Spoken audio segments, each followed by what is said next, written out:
Hello friends, welcome back to my channel. It's time to tell the story. 2021 ഇറങ്ങിയ Dune part 1 ആണ് ഇന്ന് ഞാൻ നിങ്ങളോട് പറയാൻ പോകുന്നത്. ഇതൊരു ഗംഭീര സിനിമയാണ്. കഴിഞ്ഞ വീഡിയോയിൽ പറഞ്ഞ പോലെ ഈ ചാനലിലുള്ള ഒരു ഏഞ്ചലാണ് ഈ സിനിമ എനിക്ക് സജസ്റ്റ് ചെയ്തത്. ഇതൊരു വലിയ സിനിമയാണ്. ഇതിന്റെ script, visuals, sound effects, cast എന്ന് തുടങ്ങിയ എല്ലാം ഗംഭീരമാണ്.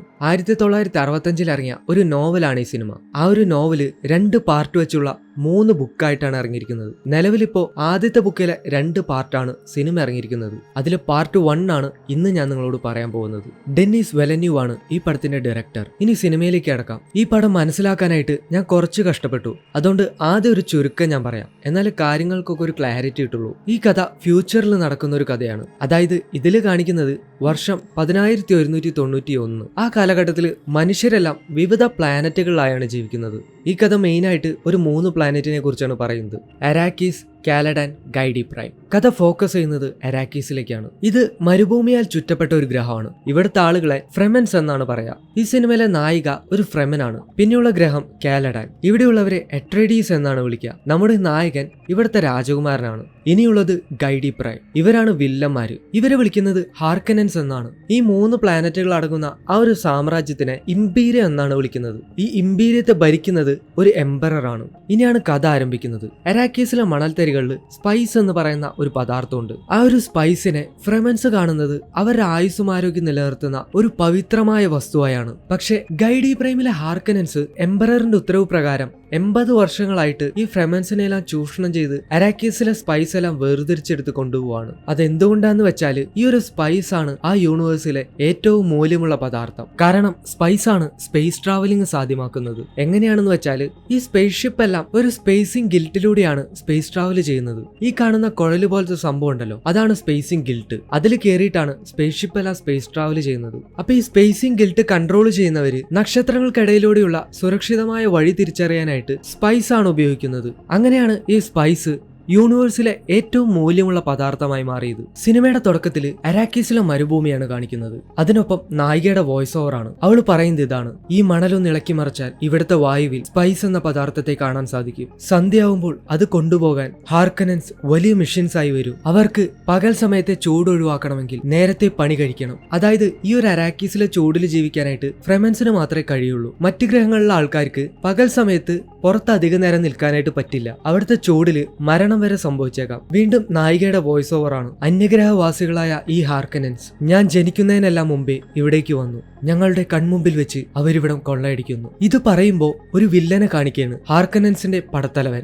ഒരു മൊട്ടത്തലയൻ. ഈ മുഖം കണ്ടപ്പോ ആദ്യം എനിക്ക് കത്തിയില്ല. പിന്നെ സൂക്ഷിച്ചു നോക്കിയപ്പോഴാണ് ഈ മൊട്ട നമ്മുടെ ബാറ്റിസ്റ്റ എന്ന് മനസ്സിലായത്. പണ്ട് WWE ഉണ്ടായിരുന്ന നമ്മുടെ സ്വന്തം ബാറ്റിസ്റ്റ. ഈ ഒരു സ്പൈസ് ഇവിടുന്ന് കൊണ്ടുപോകുന്നുണ്ട് ഹാർക്കനൻസ് എക്സ്ട്രീംലി റിച്ച് ആയി എന്നാണ് പറയുന്നത്. അതായത് ആ ഒരു എംപററിനേക്കാളും റിച്ച് ആയി എന്ന് പറയുന്നുണ്ട്. പിന്നെ നായികയുടെ വോയിസ് ഓവർ ആണ്: എനിക്ക് ഓർമ്മ വെച്ച കാലം മുതലേ ഞങ്ങൾ അവരോട് യുദ്ധം ചെയ്തുകൊണ്ടിരിക്കുകയാണ്. ഈ ഹാർക്കനൻസ് അരാക്കീസിലുള്ളവരെയൊക്കെ തടവിലാക്കിയിട്ടാണ് ഇവിടുന്ന് സ്പൈസ് കൊണ്ടുപോകുന്നത്. പക്ഷെ അവർക്ക് പിടികൊടുക്കാത്ത ഒരു കൂട്ടം ഫ്രെമൻസ് ഹാർക്കനൻസ് ഈ സ്പൈസ് എടുക്കുന്ന സ്ഥലങ്ങളിലെല്ലാം ഒളിപ്പോര് നടത്തിക്കൊണ്ടിരിക്കുകയാണ്. അങ്ങനെ ഇരിക്കെ എംപററുടെ ഉത്തരവ് പ്രകാരം പെട്ടെന്ന് ഒരു ദിവസം ഹാർക്കനൻസ് എല്ലാം പൂർണ്ണമായും അരാക്കീസ് വിട്ട് പോവുകയാണ്. അപ്പൊ വീണ്ടും നായികയുടെ വോയിസ് ഓവർ ആണ്: എന്തുകൊണ്ടാണ് എംപറർ ഇങ്ങനെ ഒരു തീരുമാനം എടുത്തത്? ഇനി ആരാണ് അടുത്തതായി ഞങ്ങളെ അടിച്ചമർത്താനായിട്ട് വരാൻ പോകുന്നത്? അവിടുന്ന് ടൈറ്റിലിട്ട് ഡ്യൂൺ പാർട്ട് 1 എന്ന് എഴുതി കാണിക്കുകയാണ്. ഇനി കാണിക്കുന്നത് അട്രേഡീസിന്റെ ഹോം വേൾഡ് ആയ കാലഡാൻ ആണ്. അവിടെ നമ്മുടെ നായകനായിട്ടുള്ള പോളിനെ കാണിക്കുകയാണ്. അവനൊരു സ്വപ്നത്തിലാണ്. ആ ഒരു സ്വപ്നത്തില് അരാക്കീസിലുള്ള നമ്മുടെ നായികനെയാണ് അവൻ കാണുന്നത്. പെട്ടെന്ന് അവൻ ആ ഒരു സ്വപ്നത്തിൽ നിന്ന് എഴുന്നേൽക്കുകയാണ്. അവൻ അവന്റെ അമ്മയോടൊപ്പം ബ്രേക്ക്ഫാസ്റ്റ് കഴിക്കാനിരിക്കുമ്പോൾ അവന്റെ അമ്മ അവനോട് ചോദിക്കുന്നുണ്ട്: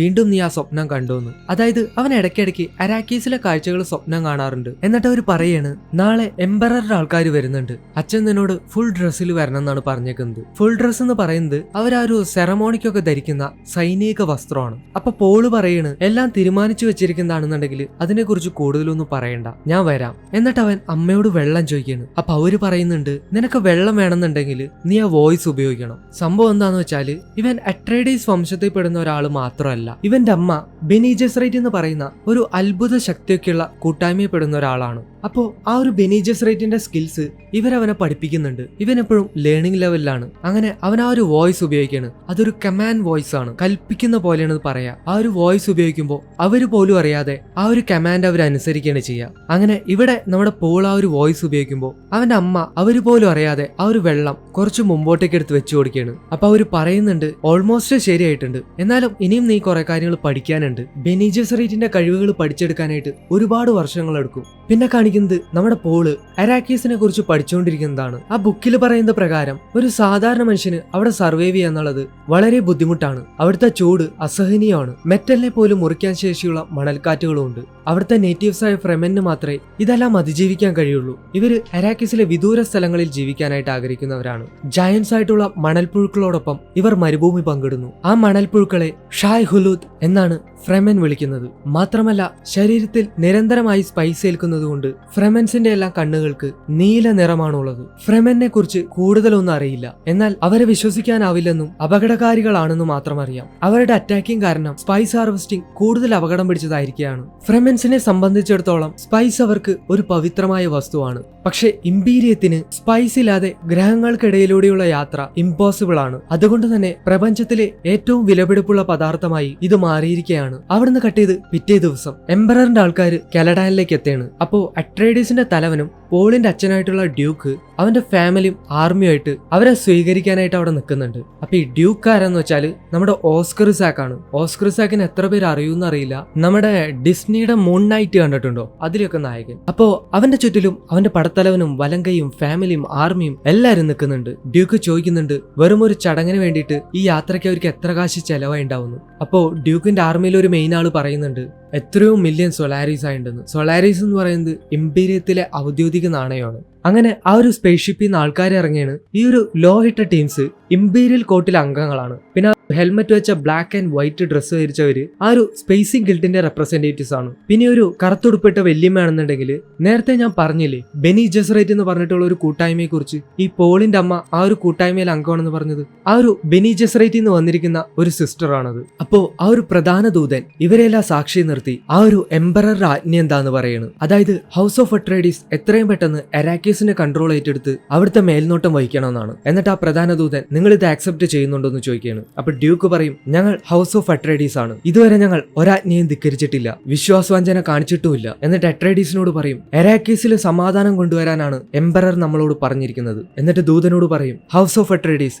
ഈ ആജ്ഞ ആക്സെപ്റ്റ് ചെയ്യുന്നു. എന്നിട്ട് ഡ്യൂക്ക് തന്നെ മോതിരം വെച്ച് ആ ഒരു അഗ്രിമെന്റിൽ സീൽ വെച്ച് കൊടുക്കുന്നുണ്ട്. ഇതിനിടയിൽ അവർ പോവാൻ നേരം ആ ഒരു ബെനി ജെസറേറ്റിലെ സിസ്റ്റർ നമ്മുടെ പോളിനെയും അവന്റെ അമ്മേനെയും നോക്കുന്നുണ്ട്. അപ്പോ അവന്റെ അമ്മയ്ക്കും ഒരു ചെറിയ പേടി വരുന്നുണ്ട്. അതെന്തുകൊണ്ടാണെന്ന് വഴിയെ പറയുന്നുണ്ട്. അടുത്ത സീനിൽ ഒരു മെയിൻ ക്യാരക്ടറിന്റെ ഇൻട്രോ ആണ്. ഇത് ആരെ ഇത്രയും മാസമായിട്ട് കാണിക്കണേന്ന് നോക്കിയപ്പോഴാണ് നമ്മുടെ ജെയ്സൺ മൊമോവ. പുള്ളി വരുമ്പോ തന്നെ ഒരു പോസിറ്റീവ് വൈബാ. ആളുടെ പേര് ഡങ്കൻ എന്നാണ്. ഈ ഡങ്കൻ ആണ് പോളിന്റെ ട്രെയിനർ. അതുകൊണ്ട് പോളിന് ഡങ്കനോടാണ് കൂടുതൽ അടുപ്പം. അപ്പൊ ഈ ഡങ്കൻ അരാക്കീസിലേക്ക് പോകുന്ന അഡ്വാൻസ് ടീമിലുണ്ട്. നമ്മുടെ പോള് അരാക്കീസിലേക്ക് ആ ഒരു അഡ്വാൻസ് ടീമിനോടൊപ്പം അവനെ കൊണ്ടുപോകുമെന്ന് ചോദിക്കുകയാണ്. അപ്പൊ ഡങ്കൻ പറയുന്നുണ്ട് നീ എനിക്ക് കോർട്ട് മാർഷൽ വാങ്ങിച്ചു തരാനുള്ള പരിപാടിയാണോ എന്ന്, നിനക്ക് വേണമെങ്കിൽ നിന്റെ അച്ഛനോട് ചോദിച്ചൂടെ. അപ്പൊ പോള് പറയും അദ്ദേഹം അതിന് സമ്മതിക്കില്ല, ഞാനിപ്പോ അരാക്കേസിനെ കുറിച്ച് സ്വപ്നങ്ങൾ കാണാറുണ്ട്, ആ സ്വപ്നത്തില് നിങ്ങളെ ഞാൻ കണ്ടു ഡങ്കൻ, നിങ്ങൾ ഫ്രെമൻസിനോടൊപ്പമായിരുന്നു. അപ്പൊ ഡങ്കൻ പറയും ഓഹോ അപ്പൊ ഞാൻ അവരെ കണ്ടെത്തൂലേ. അപ്പൊ പോള് പറയും നിങ്ങൾ മരിച്ചെടുക്കുന്നതാ ഞാൻ കണ്ടത്. ഇത് കേൾക്കുമ്പോൾ ഡങ്കന്റെ കിളി പാറുന്നുണ്ട്. പോള് പിന്നെയും പറയും ഞാൻ നിങ്ങളോടൊപ്പം ഉണ്ടായിരുന്നെങ്കിൽ അത് സംഭവിക്കില്ലായിരുന്നു. അപ്പൊ നമ്മുടെ ഡങ്കൻ പറയും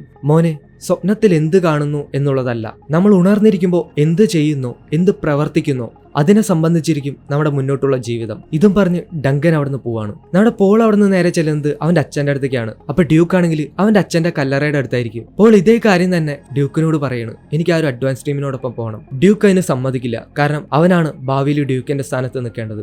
ഡ്യൂക്ക് ഇത് പറയുമ്പോൾ പോൾ പറയും ഒരുപക്ഷെ ഞാൻ അല്ലെങ്കിലോ. അപ്പൊ ഡ്യൂക്ക് ചിരിച്ചിട്ട് പറയും എന്റെ അച്ഛൻ എന്നോട് ഇത് പറയുമ്പോൾ ഞാനും ഇങ്ങനെ തന്നെയാണ് എന്റെ അച്ഛനോട് പറഞ്ഞത്. പക്ഷെ കാലം എല്ലാം മാറ്റിമറിച്ചു. എന്തു തന്നെ ആയാലും ഞാൻ നീ ആരാവണമെന്ന് ആഗ്രഹിച്ചോ നീ അത് തന്നെ ആയിരിക്കും എന്റെ മകൻ. ഈ വാക്കുകളിൽ നിന്നറിയാം ഡ്യൂക്ക് ഒരു നല്ല മനുഷ്യനാണെന്ന്. എന്തൊക്കെ തന്നെ ആയാലും പോളിനെ ആ ഒരു അഡ്വാൻസ് ടീമിനോടൊപ്പം ഡ്യൂക്ക് വിടില്ല. 2 ആഴ്ച കഴിയുമ്പോൾ നമ്മൾ എല്ലാവരും അരാക്കിസിലേക്ക് പോകും, അപ്പൊ തന്നെ നീയും വന്നാൽ മതി എന്ന് പറയാണ്. അവിടുന്ന് കട്ട് ചെയ്ത് അടുത്ത സീനില് പോള് ട്രെയിൻ ചെയ്തുകൊണ്ടിരിക്കുകയാണ്. അപ്പൊ ഡങ്കൻ ഇല്ലാത്തോണ്ട് ഡ്യൂക്കിന്റെ വലങ്കയായിട്ടുള്ള ഗേണിയാണ് അവനെ ട്രെയിൻ ചെയ്യുന്നത്. പോൾ അപ്പൊ ആകെ ടയേർഡായിട്ടിരിക്കുക. അവൻ ഗേണിനോട് പറയുന്നുണ്ട് ഗേണി ഇന്നിപ്പോ ഇത്രയ്ക്കും മതി, എനിക്കൊരു മൂഡില്ല. അയാളാണെങ്കിൽ അപ്പൊ തന്നെ ഒരു കത്തിയെടുത്ത് അവന്റെ നേർക്ക് എറിയാണ്. അപ്പൊ പോള് പറയുന്നുണ്ട് ഇത് ഇത്തിരി ക്രൂരായി പോയി ഗേണി, അവൻ എന്നിട്ട് ഫൈറ്റിന് റെഡി ആവുകയാണ്. അവര് രണ്ടാളും കയ്യിലൊരു ഡിവൈസ് ഓൺ ആക്കുന്നുണ്ട്. അതെന്താണെന്ന് വെച്ചാല് അത് ഓൺ ആക്കുമ്പോൾ അവരുടെ ബോഡി ഡേഞ്ചർ സോണിലായിരിക്കുമ്പോൾ റെഡ് ലൈറ്റും സേഫ് സോണിലായിരിക്കുമ്പോൾ ബ്ലൂ ലൈറ്റും ആണ് കാണിക്കുക. അങ്ങനെ പോൾ ഒരുപാട് തവണ തോൽക്കുന്നുണ്ടെങ്കിലും അവസാനം എങ്ങനെയൊക്കെയോ ഗേണിനെ തിരിച്ചു തോൽപ്പിക്കുകയാണ്. ഗേണി അപ്പൊ പറയുന്നുണ്ട്, ഇപ്പൊ നിനക്ക് മൂഡ് വന്നല്ലോ. നമ്മുടെ പോളിന് ഇപ്പോഴും അവരുടെ സിറ്റുവേഷനെ പറ്റി ഒരു ഐഡിയയും ഇല്ല. നമ്മുടെ ഗേണി അപ്പൊ പറയുന്നുണ്ട്, നമുക്കിപ്പോ എന്താ സംഭവിച്ചുകൊണ്ടിരിക്കണേന്ന് നിനക്ക് ഇപ്പോഴും മനസ്സിലായിട്ടില്ല അല്ലെ? നിനക്കറിയോ 80 വർഷത്തോളായിട്ട് ഹാർക്കനൻസ് ആണ് അരാക്കീസിനെ ഭരിച്ചുകൊണ്ടിരുന്നത്. അതായത് 80 വർഷമായിട്ട് അരാക്കീസിലെ സ്പൈസ് ഖനികളെല്ലാം ഹാർക്കനൻസ് ആണ് സ്വന്താക്കി വെച്ചിരുന്നത്. നിനക്ക് ആ സമ്പത്തിനെ കുറിച്ച് ചിന്തിക്കാൻ പോലും കഴിയില്ല. നീ ഇതുവരെ ഹാർക്കനൻസിനെ കണ്ടിട്ടില്ല, പക്ഷെ ഞാൻ കണ്ടിട്ടുണ്ട്. അവര് മനുഷ്യരല്ല, ക്രൂരന്മാരാണ്. നീ തയ്യാറായിരിക്കണം മോനെ. ഇതും പറഞ്ഞ് ഗേണി അവിടുന്ന് പോവുകയാണ്. അവിടുന്ന് കട്ട് ചെയ്ത് പിന്നെ കാണിക്കുന്നത് ഗൈഡി പ്രൈമിലെ ഹാർക്കനൻസിനെയാണ്. അവരുടെ പടത്തലവനായിട്ടുള്ള നമ്മുടെ മൊട്ട അവരുടെ നേതാവിന്റെ അടുത്തേക്ക് എത്തിക്കുകയാണ്. തവളയുടെ രൂപമുള്ള ഒരു ജയന്റ് ആയിട്ടുള്ള മനുഷ്യൻ. അപ്പൊ ഈ മൊട്ടയുടെ അമ്മാവനാണ് ഈ ഗൈഡി പ്രൈമിന്റെ തലവൻ. അപ്പോ ഈ മൊട്ട അയാളോട് പറയാണ്, നമ്മുടെ അവസാനത്തെ ഷിപ്പും അരാക്കീസിൽ നിന്ന് മടങ്ങിയെന്ന്. ഇപ്പൊ തവള മനുഷ്യൻ അത് നന്നായിന്ന് പറയാണ്. ഈ മൊട്ടയാണെങ്കിൽ അവിടെ കിടന്ന് രോഷം കൊള്ളുന്നുണ്ട്. എംപറർക്ക് എങ്ങനെയാണ് നമ്മൾ ഇത്രയും കാലം സമ്പാദിച്ചതെല്ലാം ഒറ്റയടിക്ക് ആ ഡ്യൂക്കിനെ കൊണ്ട് കൊടുക്കാൻ തോന്നിയത്? അപ്പൊ അവരുടെ ആ ഒരു ഉപദേശകൻ അവിടെ നിൽക്കുന്നുണ്ട്. അയാൾ പറയും, എന്തായാലും സ്നേഹം കൊണ്ടാണെന്നൊന്നും വിചാരിക്കില്ലേ നീ? അപ്പൊ അവരുടെ ആ തലവൻ പറയും, എംപറർ ഒരു അസൂയക്കാരനാ, എ ഡേഞ്ചറസ് ജലസ് മാൻ. അതായത് അട്രേഡീസ് സാമ്രാജ്യം ഇപ്പൊ വലുതായിക്കൊണ്ടിരിക്കുക. എംപറർക്ക് അതിൽ അസൂയ തോന്നിയിട്ട് ഇവരെ തമ്മിലടിപ്പിക്കാനുള്ള പരിപാടിയാണ് അയാൾക്ക്. അങ്ങനെയാണ് ഇവർ പറയുന്നത് കേട്ടോ. പക്ഷെ നമ്മുടെ അട്രേഡീസിലെ ഡ്യൂക്കിനും അത് നല്ല പോലെ അറിയാം. നമ്മുടെ ഡ്യൂക്ക് വിചാരിക്കുന്നത് അരാക്കീസിൽ ഒരു നല്ല ഭരണം കൊടുത്തിട്ട് അവിടുത്തെ ഫ്രെമൻസിനെ അട്രേഡീസിന്റെ കൂടെ നിർത്താനാണ്. അങ്ങനെയാണെങ്കിൽ ആ ഒരു ഡെസേർട്ട് പവറും ഇവരുടെ കൂടെ ഉണ്ടാവും. ഡെസേർട്ട് പവർ ഇവരുടെ കൂടെ ഉണ്ടെന്നുണ്ടെങ്കിൽ അട്രേഡീസിനെ ആർക്കും തോൽപ്പിക്കാനായിട്ട് പറ്റില്ല. അടുത്ത സീനിൽ ആ ഒരു സ്പേസ് സിംഗിൾട്ടീന്ന് ആരോ കലാഡയിലേക്ക് വരികയാണ്. അത് ആരാന്ന് വെച്ചാല് ആ ഒരു ബെനി ജെസറേറ്റിലെ സിസ്റ്റർമാരാണ്. നമ്മുടെ തുടക്കത്തിൽ കാണിച്ച ആ ഒരു വെല്ലിയുമുണ്ടല്ലോ, അവരിപ്പോ എംപററിന്റെ ട്രൂത്ത് സെയർ ആണ്. മാത്രമല്ല പോളിന്റെ അമ്മയുടെ ടീച്ചറും ആയിരുന്നു. പോളിനെ കാണാൻ വേണ്ടിയിട്ടാണ് അവരിപ്പോ വന്നേക്കുന്നത്. അവന്റെ അമ്മ പാതിരാത്രി വിളിച്ചുണർത്തി അവരുടെ അടുത്തേക്ക് കൊണ്ടുപോവുകയാണ്. പോളിനാണെങ്കിൽ എന്താ സംഭവിക്കുന്നതെന്ന് മനസ്സിലാവുന്നില്ല. അവരെ ഡോക്ടറായിട്ടുള്ള യൂഹെ അവിടെ നിൽക്കുന്നുണ്ടാവും. പോൾ അമ്മേനോട് ചോദിക്കുന്നുണ്ട് ഡോക്ടർ എന്തിനാ വന്നേക്കുന്നതെന്ന്. അവരൊന്നും പറയില്ല. അയാൾ അവന്റെ ഹെൽത്ത് ചെക്ക് ചെയ്യുമ്പോൾ അവൻ പുള്ളിയെടുത്ത് സ്വകാര്യമായിട്ട് ചോദിക്കുകയാണ്, ഇവിടെ എന്താ നടക്കണേന്ന്. ഡോക്ടർ അപ്പൊ പറയും, ബെനി ജെസറേറ്റ് ജനനന്മയ്ക്കാണ് പ്രവർത്തിക്കുന്നതെന്നാണ് പറയുന്നത്. പക്ഷെ അവർക്ക് സ്വന്തം ലക്ഷ്യങ്ങളും ഉണ്ട്, സൂക്ഷിച്ചു പോകണമെന്ന് പറയാണ്. ഡോക്ടർ അപ്പോൾ അവന്റെ അമ്മയോട് അവന്റെ ആരോഗ്യനില പറയാണ്. ഇവന്റെ ഹൃദയം സ്ട്രോങ് ആയിട്ട് തന്നെ ഇരിക്കുന്നുണ്ട്. അവന്റെ അമ്മ ഡോക്ടറോട് ഇക്കാര്യം ആരോടും പറയരുതെന്ന് സൈൻ ലാംഗ്വേജിൽ പറയുന്നുണ്ട്. പോള് പലതവണ ചോദിക്കുന്നുണ്ട് എന്താ സംഭവം എന്ന്. പക്ഷെ അവരൊന്നും വ്യക്തമായിട്ട് പറയില്ല. ആ ഒരു റൂമിലേക്ക് കയറുന്നതിന് മുമ്പേ നീ ട്രെയിൻ ചെയ്തത് ഓർക്കണമെന്ന് പോളിന്റെ അടുത്ത് സൈൻ ലാംഗ്വേജിൽ പറയുന്നുണ്ട്. അവനെ ആ ഒരു മുറിയിലേക്ക് ആക്കിയിട്ട് സിസ്റ്റർ പറയുന്നതെല്ലാം കേട്ടോളൂ എന്ന് പറഞ്ഞിട്ട് ജെസിക്ക പുറത്തേക്ക് ഇറങ്ങി ആ റൂമിന്റെ കഥ കടക്കുകയാണ്. നമ്മുടെ പോളാണെങ്കിൽ ആ സിസ്റ്ററിന്റെ അടുത്ത് ഭയങ്കര അഹങ്കാരമായിട്ടാണ് സംസാരിക്കുക. നീ നിന്റെ അച്ഛൻ ഡ്യൂക്കിനെ പോലെ അഹങ്കാരിയാണല്ലോ ചെറുക്കാന്ന് പറഞ്ഞിട്ട് അവര് വോയിസ് ഉപയോഗിച്ച് അവനെ അവരുടെ അടുത്തേക്ക് വരുത്തിയാണ്. എന്നിട്ട് ഒരു വിഷസൂചി അവന്റെ കഴുത്തിലേക്ക് വെച്ചിട്ട് പറയും, ഞാൻ പറയുന്നത് ഇനി നീ കേട്ടില്ല എന്നുണ്ടെങ്കിൽ ഈ സൂചി ഞാൻ നിന്റെ കഴുത്തിലേക്ക് ഇറക്കും, അറിയാലോ, അപ്പ തന്നെ നീ മരിക്കും. കാവൽക്കാരെ വിളിക്കാനായിട്ട് നീ നോക്കണ്ട. പുറത്ത് നിൽക്കുന്നത് നിന്റെ അമ്മ ജെസിക്കയാണ്. അവളെ മറികടന്ന് ആരും ഇങ്ങോട്ടേക്ക് വരാൻ പോകുന്നില്ല. വേറെ വഴിയൊന്നുമില്ല എന്ന് മനസ്സിലാക്കി പോള് നിങ്ങൾ എന്തെന്നെ ചെയ്യാൻ പോണെന്ന് ചോദിക്കുകയാണ്. അവരപ്പോ ഒരു ബോക്സ് എടുത്തിട്ട് അവന്റെ കൈ അതിലേക്ക് വെക്കാനായിട്ട് പറയണം. അവനതിലേക്ക് കൈ വെച്ചിട്ട് അവരോട് ഇതിൽ എന്തുള്ളതെന്ന് ചോദിക്കുകയാണ്. അപ്പൊ അവര് പറയും പെയിൻ, വേദനയാണുള്ളത്. അപ്പൊ തന്നെ അവൻ വേദന കൊണ്ട് പൊളയാനായിട്ട് തുടങ്ങിയാണ്. അവന്റെ അലർച്ച വെളിയെ അവന്റെ അമ്മ കേൾക്കുമ്പോൾ അവരവന് വേണ്ടിയിട്ട് പ്രാർത്ഥിക്കുകയാണ്. അവര് പറയാണ് ഭയം, അതിനെ അതിജീവിച്ചാല് പിന്നെ ഒന്നും അവശേഷിക്കില്ല. സംഭവം എന്താന്ന് വെച്ചാല് ഈ ഒരു പെയിൻ താങ്ങാനുള്ള ശേഷി എട്രേഡീസ് വംശത്തിനില്ല. ഇവനൊരു സാധാരണ മനുഷ്യനാണെങ്കിൽ ഇപ്പവും മരിക്കും. അതുകൊണ്ടാണ് ഇവന്റെ ആ ഒരു ബോഡി കണ്ടീഷനൊക്കെ ഇവന്റെ അമ്മ ചെക്ക് ചെയ്യിപ്പിച്ചത്. ഇവൻ അൺയൂഷ്വൽ ആയിട്ട് ആ ഒരു ഡ്രീംസ് എല്ലാം കാണുന്നുണ്ട്. ഇവന്റെ ഉള്ളിൽ എന്ത് ശക്തി ഉള്ളതെന്ന് അറിയാനായിട്ടാണ് ഈ സിസ്റ്റർ വന്നേക്കുന്നത്. പെട്ടെന്ന് നമ്മുടെ പോള് ഈ വേദനയെല്ലാം കടിച്ചു പിടിച്ചിട്ട് ആ സിസ്റ്ററെ കണ്ണിലേക്ക് നോക്കിയാണ്. ആ സിസ്റ്റർ ഇത് കണ്ടിട്ട് അവിടെ തരിച്ചിരിക്കുകയാണ്. അവന്റെ കണ്ണില് അവരെന്തൊക്കെയോ കാണുന്നുണ്ട്. ചോരപോരന്റെ കത്തിയും എരിയുന്ന തീയെല്ലാം. പോളിന്റെ ഫ്യൂച്ചറിൽ എന്തൊക്കെയോ നടക്കാൻ പോകുന്നുണ്ട്. അവരപ്പ തന്നെ മതിയെന്ന് പറഞ്ഞിട്ട് അവന്റെ കഴുത്തിൽ നിന്ന് ആ സൂചി എടുത്തിട്ട് കൈ എടുത്തോളാനായിട്ട് പറയാണ്. മോനെ, നിനക്ക് ജന്മന ഒരുപാട് കഴിവുകൾ കിട്ടിയിട്ടുണ്ട്. അത് നീ ഡ്യൂക്കിന്റെ മകനായോണ്ടല്ല, ജെസിക്കയുടെ മകനായോണ്ടാണ്. സിസ്റ്റർ ജെസിക്കനെ അകത്തേക്ക് വിളിക്കുകയാണ്. എന്നിട്ട് അവനോട് അവൻ കാണാറുള്ള സ്വപ്നത്തെ കുറിച്ച് ചോദിക്കുകയാണ്. അവൻ പറയും അരാക്കീസിലെ ഒരു പെൺകുട്ടിയാണ് അവൻ കാണാറെന്ന്. നീ എത്ര തവണ ആ സ്വപ്നം കണ്ടിട്ടുണ്ടെന്ന് ചോദിക്കുമ്പോൾ അവൻ പറയും ഒരുപാട് തവണ കണ്ടിട്ടുണ്ടെന്ന്. പോളിനെ അവിടെ നിർത്തിയിട്ട് അവന്റെ അമ്മ സിസ്റ്ററിനെ സിസ്റ്ററിനെ യാത്ര അയക്കാനായിട്ട് പോകുമ്പോൾ അവരവളോട് പറയും, നീ നമ്മുടെ വിദ്യകളെല്ലാം അവനെ പഠിപ്പിച്ചിട്ടുണ്ടല്ലേ, നീ നമ്മുടെ നിയമം തെറ്റിച്ചു, നിന്നോട് ഞാൻ പറഞ്ഞിരുന്നു ആൺകുട്ടികൾക്ക് ജന്മം നൽകരുതെന്ന്. പക്ഷെ നീ നിന്റെ അഹങ്കാരം കൊണ്ട് വിചാരിച്ചു നീ ജന്മം കൊടുക്കുന്നത് കിസാറ്റ് ഹെതരാക്കിനെയാണെന്ന്, അതായത് അവരുടെ രക്ഷകനായ അവതാര പുരുഷൻ. അവന്റെ അമ്മ എനിക്ക് തെറ്റുപറ്റിയെന്ന് ചോദിക്കുമ്പോൾ അവര് പറയും അവൻ പോയിക്കൊണ്ടിരിക്കുന്നത് തീയിലേക്കാണ്, അവനാണ് രക്ഷകനെങ്കിൽ അവൻ ഇനിയും ഒരുപാട് ദൂരം പോവാനുണ്ട്, അവര് പോവാൻ നേരം ഇനി എന്തെങ്കിലും പ്രതീക്ഷയുണ്ടെന്ന് അവരോട് ചോദിക്കുകയാണ്. അപ്പൊ ആ വല്യമ്മ പറയും, വർഷങ്ങളെടുത്ത് തയ്യാറാക്കിയതാണ് ബെനി ജെസ്സറേറ്റിന്റെ പദ്ധതികൾ, അരാക്കീസിൽ ചെയ്യാനുള്ളതെല്ലാം നിനക്ക് വേണ്ടി ഞങ്ങൾ ചെയ്തിട്ടുണ്ട്. ഇതും പറഞ്ഞ് അവര് പോവുകയാണ്. ജെസിക്ക തിരികെ വരുന്ന സമയത്ത് പോൾ അവിടെ നിൽക്കുന്നുണ്ടാവും. അവൻ അവന്റെ അമ്മയോട് ചോദിക്കുകയാണ്, എന്താ പറഞ്ഞ്, ഞാൻ രക്ഷകനാണെന്നോ? അപ്പൊ അവന്റെ അമ്മ പറയും, നീ അതെല്ലാം കേട്ടൂലേ? അപ്പൊ പോള് പറയും, നിങ്ങളാണ് ഇംപീരിയത്തിലെ രാഷ്ട്രീയം ഭരിക്കുന്നത്. അപ്പൊ അവര് പറയും, ഞങ്ങൾ ആയിരക്കണക്കിന് വർഷങ്ങളായിട്ട് വംശപരമ്പരകൾ ഇടകലർത്തി വരെയാണ്. അപ്പൊ പോള് പറയും, ഒരു രക്ഷകന് വേണ്ടി അല്ലേ? അപ്പൊ അവര് പറയും, നിനക്കെല്ലാം അറിയില്ല, ഞങ്ങൾ കാത്തിരുന്നത് ഒരു ശക്തിയുള്ള മനസ്സിന് വേണ്ടിയിട്ടാണ്. ഭൂതകാലത്തെയും ഭാവി കാലത്തെയും സമയത്തെയും സ്ഥാനത്തെയും ബന്ധിപ്പിക്കാൻ കഴിവുള്ള ഒരു ശക്തിയുള്ള മനസ്സിന്. അവൻ ഞങ്ങളെ നല്ലൊരു ഭാവിയിലേക്ക് കൊണ്ടുപോകും. ഞങ്ങൾ അവനെ കണ്ടെത്തിയെന്ന് തോന്നുന്നു. ചിലർ അവൻ ഇവിടെയുണ്ടെന്ന് വിശ്വസിക്കുന്നു. അതായത് ഈ ഒരു ബെനി ജെസ്സറേറ്റിലെ സിസ്റ്റർമാര് ആയിരക്കണക്കിന് വർഷങ്ങളായിട്ട് ഇവരുടെ ആ ഒരു ക്വിസാറ്റ് ഹദരാക്ക് എന്ന് പറയുന്ന രക്ഷകന് വേണ്ടിയിട്ട് കാത്തിരിക്കുകയാണ്. ഇവര് ആ ഒരു രക്ഷകന് വേണ്ടിയിട്ട് പല പരമ്പരകളായിട്ട് പരീക്ഷണങ്ങൾ നടത്തണമെന്നാണ് പറയുന്നത്. അതായത് ഈ ബെനി ജെസ്സറേറ്റ് ആയിട്ടുള്ള ജെസിക്ക ഡ്യൂക്ക് ലേറ്റോന്റെ മകന് ജന്മം കൊടുത്തത് പോലും ഇവരുടെ പ്ലാനിന്റെ ഭാഗമാണെന്ന്. ഈ ഒരു ബെനി ജെസ്സറേറ്റുമാരാണ് ഇംപീരിയത്തിലെ ഭരണാധികാരികൾക്കെല്ലാം ഉപദേശം പറഞ്ഞു കൊടുക്കുന്നത്. ശരിക്കും പറഞ്ഞാല് ഇവരാണ് ഇംപീരിയത്തിലെ പൊളിറ്റിക്സ് കൺട്രോൾ ചെയ്യുന്നത്. ഇപ്പൊ ഈ ജെസിക്ക അടക്കമുള്ള പലരും ഈ പോൾ തന്നെയാണ് ക്വിസാറ്റ് ഹദരാക്ക് എന്നാണ് വിശ്വസിക്കുന്നത്. പക്ഷെ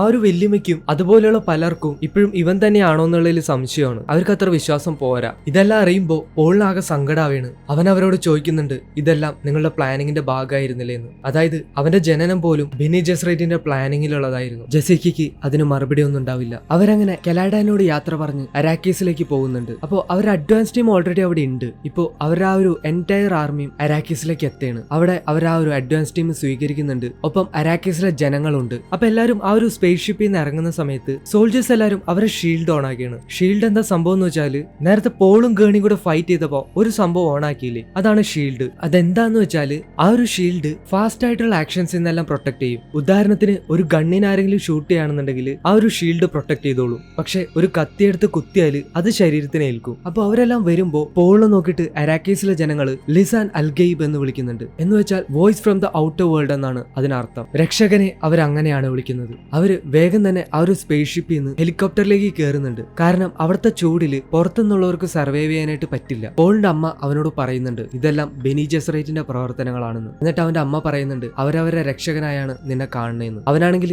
അതൊന്നും മൈൻഡ് ചെയ്യില്ല. അവൻ പറയും അവരെ പറഞ്ഞു പഠിപ്പിച്ചേക്കുന്നത് അവരങ്ങനെ പറയുന്നു, അത്ര തന്നെ. അങ്ങനെ അവര് താമസിക്കുന്ന ആ ഒരു സിറ്റിയിലേക്ക് പോവാണ്. അങ്ങനെ ആ മരുഭൂമിയിലെ ആ ഒരു വലിയ കോട്ടയിലേക്ക് അവർ കയറുകയാണ്. ഡ്യൂക്കും ഗേണിയും അവിടുത്തെ കാര്യങ്ങളൊക്കെ ഇങ്ങനെ നിരീക്ഷിക്കുകയാണ്. അടുത്ത സീനിൽ ജെസിക്കയ്ക്ക് അവിടുത്തെ സർവൻസിനെല്ലാം പരിചയപ്പെടുത്തി കൊടുക്കുകയാണ്. അപ്പൊ ജെസിക്ക അതിലൊരു സർവന്റിന്റെ അടുത്ത് വന്നിട്ട് ബാക്കി എല്ലാവരോടും പോയിക്കോളാനായിട്ട് പറയാണ്. അവൾക്ക് അവരെ മേലെ സംശയം തോന്നുകയാണ്. സംഭവം എന്ന് വെച്ചാൽ ജെസിക്ക അവരുടെ അരയിൽ ഒരു കത്തിരിപ്പുണ്ടെന്നുള്ള കാര്യം ശ്രദ്ധിക്കുകയാണ്. അവൾ അവരോട് ചോദിക്കുകയാണ്, എന്താ നീ എന്നെ കൊല്ലാൻ പോവാണോ? ഇവിടെ വെച്ച് നിനക്കതിന് കഴിയുമെന്ന് തോന്നുന്നുണ്ടോ? അപ്പൊ അവര് പറയും, ഈ കത്തി ഞാൻ നിങ്ങളെ കൊല്ലാനായിട്ട് കൊണ്ടുവന്നതല്ല, ഞങ്ങളുടെ ലിസാൻ അൽഗെയ്ബിന്റെ അമ്മയ്ക്ക് സമ്മാനായിട്ട് കൊണ്ടുവന്നതാണ്. എന്നിട്ട് ആ കത്തി എടുക്കുകയാണ്. അതൊരു സാധാരണ കത്തിയല്ല, അതിന് പറയുന്നത് ക്രിസ് നൈഫ് എന്നാണ്. അവര് ദൈവമായിട്ട് കാണുന്ന ഷായ് ഹുലൂദിന്റെ പല്ലുകൊണ്ടുണ്ടാക്കിയതാണ് ആ കത്തി. അതായത് ആ ഒരു ജയൻസ് ആയിട്ടുള്ള സാൻഡ് വോംസിന്റെ. അവരത് അവൾക്ക് സമ്മാനമായിട്ട് കൊടുക്കുന്നുണ്ട്. അങ്ങനെ ജെസിക്ക അത് സ്വീകരിക്കുന്നുണ്ട്. അവിടുന്ന് കട്ട് ചെയ്ത് കാണിക്കുന്നത് പോള് ആ ഒരു സാൻഡ് വോംസിനെ കുറിച്ചും അരാക്കീസിലെ ചെടികളെ കുറിച്ചെല്ലാം പഠിച്ചുകൊണ്ടിരിക്കുകയാണ്. ഈ ഒരു സാൻഡ് വോംസ് മനുഷ്യരുടെ കാലോച്ച കേട്ടിട്ടാണ് അറ്റാക്ക് ചെയ്യാനായിട്ട് വരാം. അപ്പൊ അവിടെയുള്ള ഫ്രെമൻസ് അത് ഒഴിവാക്കാനായിട്ട് മരുഭൂമിയിലൂടെ ഒരു പ്രത്യേക രീതിയിലാണ് നടക്കുക. അതിനെ സാൻഡ് വോക്ക് എന്നാണ് പറയാ. അങ്ങനെ അവൻ ഇക്കാര്യങ്ങളൊക്കെ നോക്കിക്കൊണ്ടിരിക്കുന്ന സമയത്ത് ഹണ്ടർ സീക്കർ എന്ന് പറയുന്ന ഒരു കൊതുക് പോലെയുള്ള സ്പൈ ഡിവൈസ് അവന്റെ മുറിയിലേക്ക് കയറി വരികയാണ്. നമ്മുടെ പോൾ ഇത് കണ്ടിട്ട് അനങ്ങാതെ നിൽക്കുന്നുണ്ട്. കാരണം ആ ഒരു ഡിവൈസ് കുത്തിയാല് ആൾ അപ്പ തന്നെ മരിക്കും. ഇത് മനസ്സിലാക്കിയ പോള് അതിനെങ്ങനെയൊക്കെ പിടിച്ച് നശിപ്പിക്കുന്നുണ്ട്. സംഭവം എന്താന്ന് വെച്ചാൽ ഈ ഹാർക്കനൻസ് ഇവിടുന്ന് പോകുന്നതിന് മുമ്പേ അവരൊരാള് ഇവിടെ പെട്ടുപോയായിരുന്നു.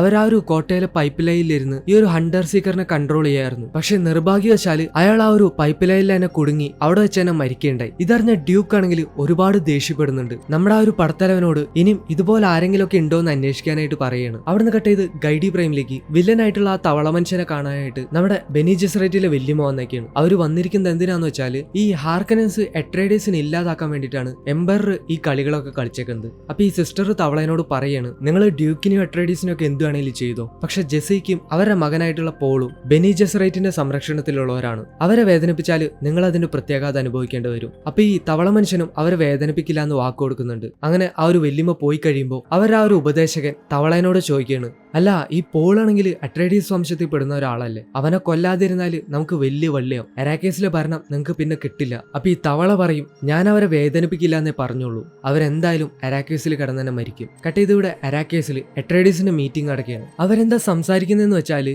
ഹാർക്കനൻസിന്റെ അറ്റാക്കിങ് കാരണം സ്പൈസ് ഹാർവെസ്റ്റിംഗ് പരിപാടികളെല്ലാം പതിയാണ് തുടങ്ങുന്നത്. അപ്പൊ നമ്മുടെ ഈ പടത്തലവനുണ്ടല്ലോ, പുള്ളിയുടെ പേര് തുഫീർ എന്നാണ് കേട്ടോ. അപ്പൊ ഈ തുഫീർ പറയുന്നുണ്ട്, ഹാർക്കനൻസ് ഓരോ വർഷം തോറും 10 ബില്യൺ സൊലാരീസിന്റെ സ്പൈസ് ആണ് ഇവിടുന്ന് കൊണ്ടുപോയിരുന്നത്. അത്തരത്തിലുള്ള ലാഭമൊന്നും നമുക്ക് ഇതുവരെ ഉണ്ടാക്കാനായിട്ട് പറ്റിയിട്ടില്ല. മാത്രമല്ല അവർ യൂസ്ലെസ് ആയിട്ടുള്ള മെഷീനറീസ് ആണ് ഇവിടെ ഉപേക്ഷിച്ചിട്ട് പോയേക്കുന്നത്. അപ്പോൾ സ്ഥിതി എത്രത്തോളം മോശമാണെന്ന് മനസ്സിലാക്കാനായിട്ട് ഈ തുഫീർ അവർക്ക് കാര്യങ്ങളൊക്കെ നേരിൽ കാണിച്ചു കൊടുക്കുന്നുണ്ട്. അവിടെ ഈ കാണുന്ന ഈ വലിയ ടാങ്കറുകളെല്ലാം ഓരോ 25 ദിവസം കൂടുമ്പോൾ സ്പൈസ് നിറയ്ക്കണം. ഇപ്പൊ ഇവരുടെ മെയിൻ ആയിട്ടുള്ള പ്രശ്നം എന്ന് പറയുന്നത് ഈ ഹാർക്കനൻസിന്റെ അറ്റാക്കിങ് കാരണം ഈ സ്പൈസ് ഹാർവെസ്റ്റിംഗ് എല്ലാം പതിയാണ് തുടങ്ങുന്നത്. ഇപ്പൊ ഈ ഒരു പ്രശ്നത്തിന് സമാധാന ചർച്ചയ്ക്ക് ആരെ വിളിക്കാന്ന് ഇങ്ങനെ പറഞ്ഞു നിൽക്കുമ്പോൾ ഈ അധികാര കൈമാറ്റം നടന്നേക്കുന്നതുകൊണ്ട് ജഡ്ജ് ഓഫ് ദ ചേഞ്ച് ആയിട്ട് എംബറർ ഒരാളെ നിയമിച്ചിട്ടുണ്ടെന്ന് പറയുന്നു. അപ്പൊ തുഫീർ പറയുന്നുണ്ട് ഇമ്പീരിയൽ ഇക്കോളജിസ്റ്റ് ആയിട്ടുള്ള ഡോക്ടർ ലിയറ്റ് കൈൻസിനെയാണ് നിയമിച്ചേക്കുന്നത്. അപ്പൊ തന്നെ തുഫീറിന് ഒരു ഇൻഫോർമേഷൻ കിട്ടിയാണ്, അവൻ വരുന്നുണ്ട്. അതാരാന്ന് വെച്ചാല് നമ്മുടെ ഡങ്കൻ. പോളിന് ഡങ്കനെ കാണുമ്പോൾ ഒരുപാട് സന്തോഷമാവുന്നുണ്ട്. അവരങ്ങനെ കെട്ടിപ്പിടിക്കുന്നുണ്ട്. അവൻ ഫ്രെമൻസിലെ സീജ് എന്ന് പറഞ്ഞൊരു ഗ്രൂപ്പിനെ ഫോളോ ചെയ്യായിരുന്നു. ഈ സീജ് എന്ന് പറയുന്നവര് ഫ്രെമൻസിലെ പോരാളികളാണ്. ഇവന് സീജിന്റെ താവളം കണ്ടുപിടിക്കാനായിട്ട് പറ്റിയായിരുന്നില്ല. പക്ഷേ ഈ സീജ് ഇവനെ കണ്ടെത്തി ഇവനെ ഫോളോ ചെയ്യും. ഡങ്കനെ കൊല്ലാനായിട്ട് ഒരാളെ വിടുകയും ചെയ്തു. ഞാൻ എന്റെ ജീവിതത്തിൽ ഒരുപാട് ഫൈറ്റ് ചെയ്തിട്ടുണ്ടെങ്കിലും ഇതാദ്യമായിട്ടാണ് മരണത്തിനെ ഇത്രയും അടുത്ത് കാണുന്നത്. ഇവരെക്കാളും ബെസ്റ്റായ പോരാളികൾ ഇമ്പീരിയത്തിലേ ഇല്ല എന്ന് പറയാം. അപ്പൊ നമ്മുടെ ഡ്യൂക്ക് പറയുന്നുണ്ട്, ഇതാണ് ഡെസേർട്ട് പവർ എന്ന്. ആ ഒരു ഡെസേർട്ട് പവറിനെ കൂടെ നിർത്താനുള്ള ഡ്യൂക്കിന്റെ തീരുമാനം. ഡങ്കൻ പറയുന്നുണ്ട്, ഈ സീജ് ഗ്രൂപ്പിലുള്ളവരെ അങ്ങനെ പുറത്തേക്ക് കാണാനായിട്ട് പറ്റില്ല. എറാക്കീസിൽ ഒരുപാട് അണ്ടർഗ്രൗണ്ടുകൾ ഉണ്ട്, അതായത് ഈ ഗുഹ പോലെയുള്ള സെറ്റപ്പുകൾ. ഇത്തരം അണ്ടർഗ്രൗണ്ട്സിൽ 100 കണക്കിന് സീജും 10,000 ഫ്രെമൻസ് ഉണ്ടെന്നാണ് പറയുന്നത്. അപ്പൊ ഡ്യൂക്ക് ഒരു കാര്യം മനസ്സിലാക്കിയാണ്, അതായത് ഹാർക്കനൻസിന്റെ കണക്കില് അരാക്കീസ് എന്ന ഗ്രഹത്തില് മൊത്തം 50,000 ഫ്രെമൻസ് ഉള്ളൂ എന്നായിരുന്നു. പക്ഷെ ഇപ്പോ ഡങ്കൻ പറയുന്ന കണക്ക് പ്രകാരം ഈ സീജ് ഗ്രൂപ്പിനൊപ്പം ലക്ഷക്കണക്കിന് ഫ്രെമൻസ് അണ്ടർഗ്രൗണ്ട്സിൽ കഴിയുന്നുണ്ട്. അപ്പൊ ഡങ്കന്റെ കൂടെ ആ ഒരു സീജിന്റെ ലീഡർ ആയിട്ടുള്ള സ്റ്റിൽഗർ എന്ന് പറയുന്ന ഒരാൾ വന്നിട്ടുണ്ട്. അപ്പൊ ഈ സ്റ്റിൽഗർ അയാളുടെ കയ്യിലെ കത്തി കൊടുക്കുന്നില്ല എന്ന് പറഞ്ഞിട്ട് അവിടുത്തെ ഒരു സോൾജിയർ വരുന്നുണ്ട്. അപ്പൊ ഡങ്കൻ പറയുന്നുണ്ട്, അത് ക്രിസ് നൈഫ് ആണ്, അത് പുണ്യവസ്തുവായാണ് അവർ കാണുന്നതെന്ന് പറയുന്നുണ്ട്. ക്രിസ് നൈഫ് എന്ന് പറഞ്ഞത് മനസ്സിലായില്ലേ? നേരത്തെ ആ ഒരു സെർവന്റ് ജെസിക്കയ്ക്ക് ഗിഫ്റ്റ് ആയിട്ട് കൊടുത്തില്ലേ ഷായ്ഹുലൂദിന്റെ പല്ല്, ആ സംഭവമാണ് അവരെല്ലാം കയ്യിലിരിക്കുന്നത്. ഡ്യൂക്ക് അപ്പൊ കുഴപ്പമില്ല, ആളിങ്ങോട്ട് വിട്ടോന്ന് പറയാണ്. അതിനെ സ്റ്റിൽഗർ വരുന്നതും ഡ്യൂക്ക് പറയുന്നുണ്ട്, ഞങ്ങളോട് മര്യാദ കാണിക്കുന്നവരോട് ഞങ്ങളും തിരിച്ച് ആ ഒരു മര്യാദ കാണിക്കാറുണ്ടെന്ന്. സ്റ്റിൽഗർ അപ്പൊ തന്നെ ഡ്യൂക്കിന്റെ മുമ്പിലേക്ക് തുപ്പേണ്. ഗേണി അപ്പൊ തന്നെ അവന്റെ കയ്യിൽ വാൾ എടുക്കുമ്പോൾ നമ്മുടെ ഡങ്കൻ അത് തടഞ്ഞിട്ട് പറയും, അവര് ഇത്തരത്തിലാണ് മറ്റുള്ളവരോട് മര്യാദ കാണിക്കുന്നതെന്ന്. അപ്പൊ ഡങ്കൻ നിങ്ങളുടെ മര്യാദ ഞങ്ങൾ സ്വീകരിച്ചിരിക്കുന്നു എന്ന് പറഞ്ഞിട്ട് സ്റ്റിൽഗറിന് മുമ്പിലേക്ക് ഡങ്കന് തുപ്പേണ്. അങ്ങനെ നമ്മുടെ ഡ്യൂക്കും ആ ഒരു മര്യാദ തിരികെ കൊടുക്കുന്നുണ്ട്. ഡ്യൂക്ക് എന്നിട്ട് സ്റ്റിൽഗറിനോട് പറയാണ്, എന്റെ സേവനങ്ങൾക്ക് പ്രതിഫലമായിട്ട് എംബറർ എനിക്ക് തന്നതാണ് ഈ അധികാര കസേര. ഹാർക്കനൻസ് നിങ്ങൾ ഉപദ്രവിച്ചിരുന്ന പോലെ ഒരിക്കലും ഞാൻ ചെയ്യില്ല. നിങ്ങൾക്ക് ഒരു നല്ല സേവനം തരണമെന്നാണ് ഞാൻ ആഗ്രഹിക്കുന്നത്. അപ്പൊ ഈ സ്റ്റിൽഗർ പറയും, നിങ്ങളെപ്പോലുള്ളവര് ഇവിടേക്ക് വന്നിട്ട് ഞങ്ങൾക്ക് സ്വന്തമായിട്ടുള്ള സ്പൈസ് നിങ്ങൾ ഇവിടുന്ന് വെറുതെ കൊണ്ടുപോവുകയാണ്, നിങ്ങൾ ഇവിടുന്ന് ഒന്ന് പോയി തന്നാൽ മതി, ഞങ്ങൾക്ക് വേറെ ഒന്നും വേണ്ട. അപ്പൊ ഡ്യൂക്ക് തിരികെ പറയുന്നുണ്ട്, ഈ സ്പൈസ് ഇവിടുന്ന് കൊണ്ടുപോകാന്നുള്ളത് ഞങ്ങൾക്ക് കിട്ടിയിരിക്കുന്ന ഒരു ഓർഡർ ആണ്, അതെനിക്ക് അനുസരിക്കാതിരിക്കാനായിട്ട് പറ്റില്ല. പക്ഷെ നിങ്ങൾക്ക് ഞങ്ങൾ ഒരു തരത്തിലുള്ള ഉപദ്രവം ഉണ്ടാക്കില്ല, നിങ്ങളുടെ സീജും സ്ഥലവും എന്നും നിങ്ങളുടെ തന്നെയായിരിക്കും. അപ്പൊ സ്റ്റിൽഗർ അതൊരു നല്ല അംഗീകാരം എന്ന് പറഞ്ഞിട്ട് എനിക്ക് ഇത്ര പറയാനുള്ളൂ എന്ന് പറഞ്ഞ് തിരികെ പോയാണ്. അപ്പൊ നമ്മുടെ പോള് സ്റ്റിൽഗർ പോവാൻ നേരം നിങ്ങൾക്ക് ഇവിടെ നിന്നൂടെ എന്ന് ചോദിക്കുകയാണ്. അപ്പൊ അയാൾ പറയും, ഇവിടെ നിൽക്കാതിരിക്കുന്നതാണ് ഞങ്ങൾക്ക് തരുന്ന ഏറ്റവും വലിയ അംഗീകാരം. എന്നിട്ട് പോളിനെ നോക്കിയിട്ട് സ്റ്റിൽഗർ പറയും, ഐ റെക്കഗ്നൈസ്ഡ് യു, ഞാൻ നിന്നെ മനസ്സിലാക്കുന്നുണ്ട്. അതായത് ആ ഒരു സീജ് ഗ്രൂപ്പും വിശ്വസിക്കുന്നത് ഇവൻ തന്നെയാണ് ലിസാൻ അൽഗൈബ് എന്നാണ്. അടുത്ത സീനിൽ നമ്മുടെ ഡങ്കൻ അവൻ സീച്ചിന്റെ കൂടെ ആയിരുന്ന എക്സ്പീരിയൻസ് എല്ലാം ഫ്രണ്ട്സിന്റെ അടുത്ത് ഷെയർ ചെയ്യുന്നുണ്ട്. ഡങ്കൻ നമ്മുടെ പോളിന് ഫ്രെമൻസ് യൂസ് ചെയ്യുന്ന ഒരു പ്രത്യേകതരം കോമ്പസ് കൊടുക്കുകയാണ്. അതെന്താന്ന് വെച്ചാല്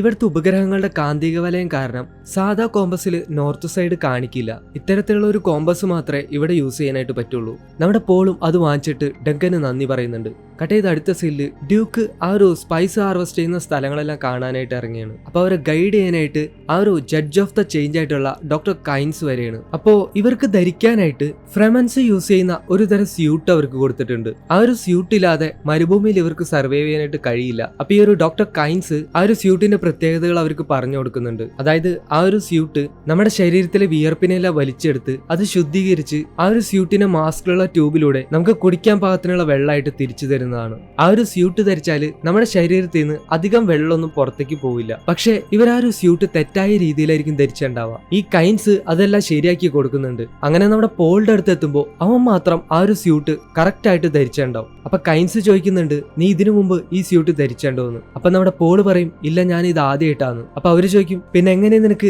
ഇങ്ങനെയാണ് ഈ സ്യൂട്ട് ധരിക്കണേന്ന് മനസ്സിലായത്? അപ്പൊ നമ്മുടെ പോള് പറയും, ഇങ്ങനെയാണ് ധരിക്കേണ്ടതെന്ന് തോന്നി, അത്ര തന്നെ. അപ്പൊ പോള് അവരെ കണ്ണ് കണ്ടിട്ട് നിങ്ങൾ ഫ്രെമനാണോ എന്ന് ചോദിക്കുന്നുണ്ട്. അപ്പൊ അവര് പറയുന്നുണ്ട് അവരാ ഒരു ഫ്രെമനും സീച്ചും എല്ലാം അംഗീകരിച്ചേക്കുന്നതാണെന്ന്. അങ്ങനെ അവരൊരു 3 ഹെലികോപ്റ്ററിലായിട്ട് മരുഭൂമിയിലൂടെ ആ ഒരു സ്പൈസ് ഹാർവെസ്റ്റ് ചെയ്യുന്ന സ്ഥലത്തേക്ക് പോവുകയാണ്. അങ്ങനെ അവരവിടെ എത്തുമ്പോൾ ഡോക്ടർ കൈൻസ് ആ ഒരു മെഷീൻ പ്രവർത്തിക്കുന്നതിനെ കുറിച്ചെല്ലാം ഡ്യൂക്കിനോട് പറയുന്നുണ്ട്. അതായത് 21 പേരാണ് ആ ഒരു സ്പൈസ് ഹാർവെസ്റ്റ് ചെയ്യുന്ന മെഷീനിൽ വർക്ക് ചെയ്യുന്നത്. മാത്രമല്ല അതിന് മുകളിലായിട്ട് 2 റോബോട്ട് ക്യാമറാസ് കിടന്ന് നടപ്പുണ്ട്. അതെന്തിനാന്ന് വെച്ചാൽ ഇവര് സ്പൈസ് ഹാർവെസ്റ്റ് ചെയ്യുന്നതിന്റെ ഇടയിൽ ആ ഒരു ജൈന്റ് ആയിട്ടുള്ള സാൻഡ്വോംസ് വന്നാല് ആ റോബോട്ട് ക്യാംസ് ഇവർ അറിയിച്ചിട്ട് ഒരു കാരിയർ വന്ന് ആ ഒരു മെഷീനെ പൊക്കിക്കൊണ്ടുപോവാണ് ചെയ്യുക. മരുഭൂമിയിലെ സാധാരണമില്ലാത്ത ശബ്ദങ്ങൾ കേട്ടിട്ടാണ് ഈ സാൻഡ്വോംസ് എല്ലാം വരിക. ഈ കൈനസ് ഇതൊക്കെ പറഞ്ഞുകൊണ്ടിരിക്കെ തന്നെ ഒരു സാൻഡ്വോം ആ ഒരു മെഷീന്റെ അടുത്തേക്ക് വരികയാണ്. അപ്പൊ തന്നെ ആ പറന്നു നടക്കുന്ന റോബോട്ട്സ് ആ ജന്തുവിന്റെ സ്പീഡ് എല്ലാം കാൽക്കുലേറ്റ് ചെയ്ത് ഇവർക്ക് ഇൻഫോർമേഷൻ കൊടുക്കുകയാണ്. 5 മിനിറ്റിനുള്ളിൽ അത് ഇവിടെ എത്തും എന്ന് പറഞ്ഞുകൊണ്ട്. അപ്പൊ തന്നെ ഒരു കാരിയറും അങ്ങോട്ടേക്ക് വരുന്നുണ്ട്. ഇവിടെ ഇപ്പൊ എന്താ സംഭവിക്കാന്ന് വെച്ചാല് ആ വന്ന കാരിയറിന്റെ ലോക്കിംഗ് സിസ്റ്റം കംപ്ലൈന്റ് ആയിരിക്കും. അതിന് ആ ഒരു മെഷീൻ പൊക്കാനായിട്ട് പറ്റുന്നുണ്ടാവില്ല.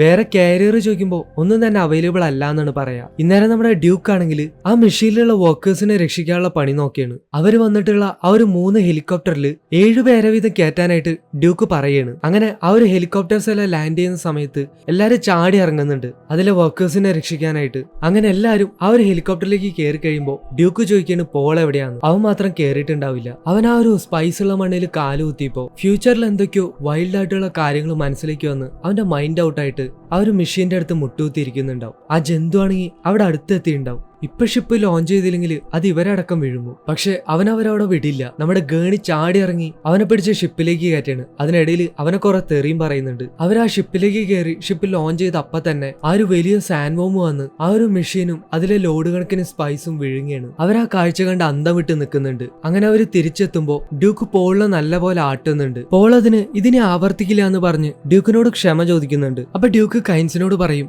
നിങ്ങളെല്ലാം സ്വന്തം കണ്ണുകൊണ്ട് കണ്ടതല്ലേ, ഒരു പ്രയോജനമില്ലാത്ത എക്യുപ്മെന്റ്സ് ആണ് ഞങ്ങൾക്ക് തന്നിട്ട് പോയേക്കണത്. ഇത് വെച്ച് ഞങ്ങൾ എന്ത് ചെയ്യാനാ? സ്പൈസ് പ്രൊഡക്ഷൻ നടന്നില്ലെങ്കിൽ എന്ത് സംഭവിക്കുമെന്ന് നിങ്ങൾക്ക് അറിയാവുന്നതല്ലേ. ഞങ്ങൾ തോൽക്കാനായിട്ടാണ് എല്ലാം തയ്യാറാക്കി വെച്ചേക്കുന്നത്. എംപററിനോട് ഇതിനെപ്പറ്റി സംസാരിക്കണമെന്ന് പുള്ളി ഇൻഡയറക്റ്റ് ആയിട്ട് കൈൻസിനോട് പറയുകയാണ്. അപ്പൊ കൈൻസ് പറയും, ഞാൻ നിങ്ങളുടെ കാര്യം നോക്കാനല്ല ഇങ്ങോട്ടേക്ക് വന്നേക്കുന്നത്. നിങ്ങളെപ്പോലെയുള്ള പലരെയും പോക്കുവരവ് അരാക്കീസ് കണ്ടിട്ടുണ്ട്. എന്നിട്ട് പറയും, നിങ്ങളുടെ കുടുംബത്തിനൊന്നും പറ്റാതെ സൂക്ഷിച്ചോ, കാരണം മരുഭൂമിക്ക് മനുഷ്യരത്ര ഇഷ്ടമല്ല. ഡ്യൂക്കിനാണെങ്കിൽ ആകെ പ്രാന്ത് പിടിക്കുകയാണ്. എംപററും ഹാർക്കനൻസും എല്ലാരും കൂടെ ഡ്യൂക്കിനിട്ട് പണിയാണെന്ന് പുള്ളി മനസ്സിലാക്കിയാണ്. കട്ട് ചെയ്ത അടുത്ത സൈഡില് പോൾ ആകെ അസ്വസ്ഥനായിട്ടിരിക്കുകയാണ്. അവനവരുടെ ഡോക്ടർ വന്ന് ചെക്ക് ചെയ്തിട്ട് ഇവന് ശാരീരിക പ്രശ്നങ്ങളൊന്നും ഇല്ല, മനസ്സിനാണ് പ്രശ്നം എന്ന് പറഞ്ഞ് അവിടുന്ന് പോകുന്നുണ്ട്. അപ്പൊ അവന്റെ അമ്മ, മോനെ നിനക്ക് എന്താ പ്രശ്നം എന്ന് ചോദിക്കുമ്പോ അവൻ പറയുന്നുണ്ട്, ഞാൻ ഫ്യൂച്ചറിൽ നടക്കാൻ പോകുന്ന ചില കാര്യങ്ങൾ കണ്ടുവെന്ന്. അപ്പോഴാണ് ആ മരുഭൂമിയിൽ വെച്ച് അവൻ എന്താ കണ്ടേന്ന് പറയണത്. അവൻ പറയാണ്, ഞാൻ സ്വപ്നത്തിൽ കാണാറുള്ള പെൺകുട്ടി എന്നെ കുത്തി കൊല്ലുന്നതായിട്ടാണ് ഞാൻ കണ്ടേന്ന്. എന്റെ കയ്യിൽ നിറയെ ചോരയായിരുന്നു. മാത്രമല്ല അമ്മ പ്രഗ്നന്റ് ആണെന്ന കാര്യം എനിക്കറിയാം. അത് കേൾക്കുമ്പോൾ അവര് ഞെട്ടിപ്പോവുകയാണ്.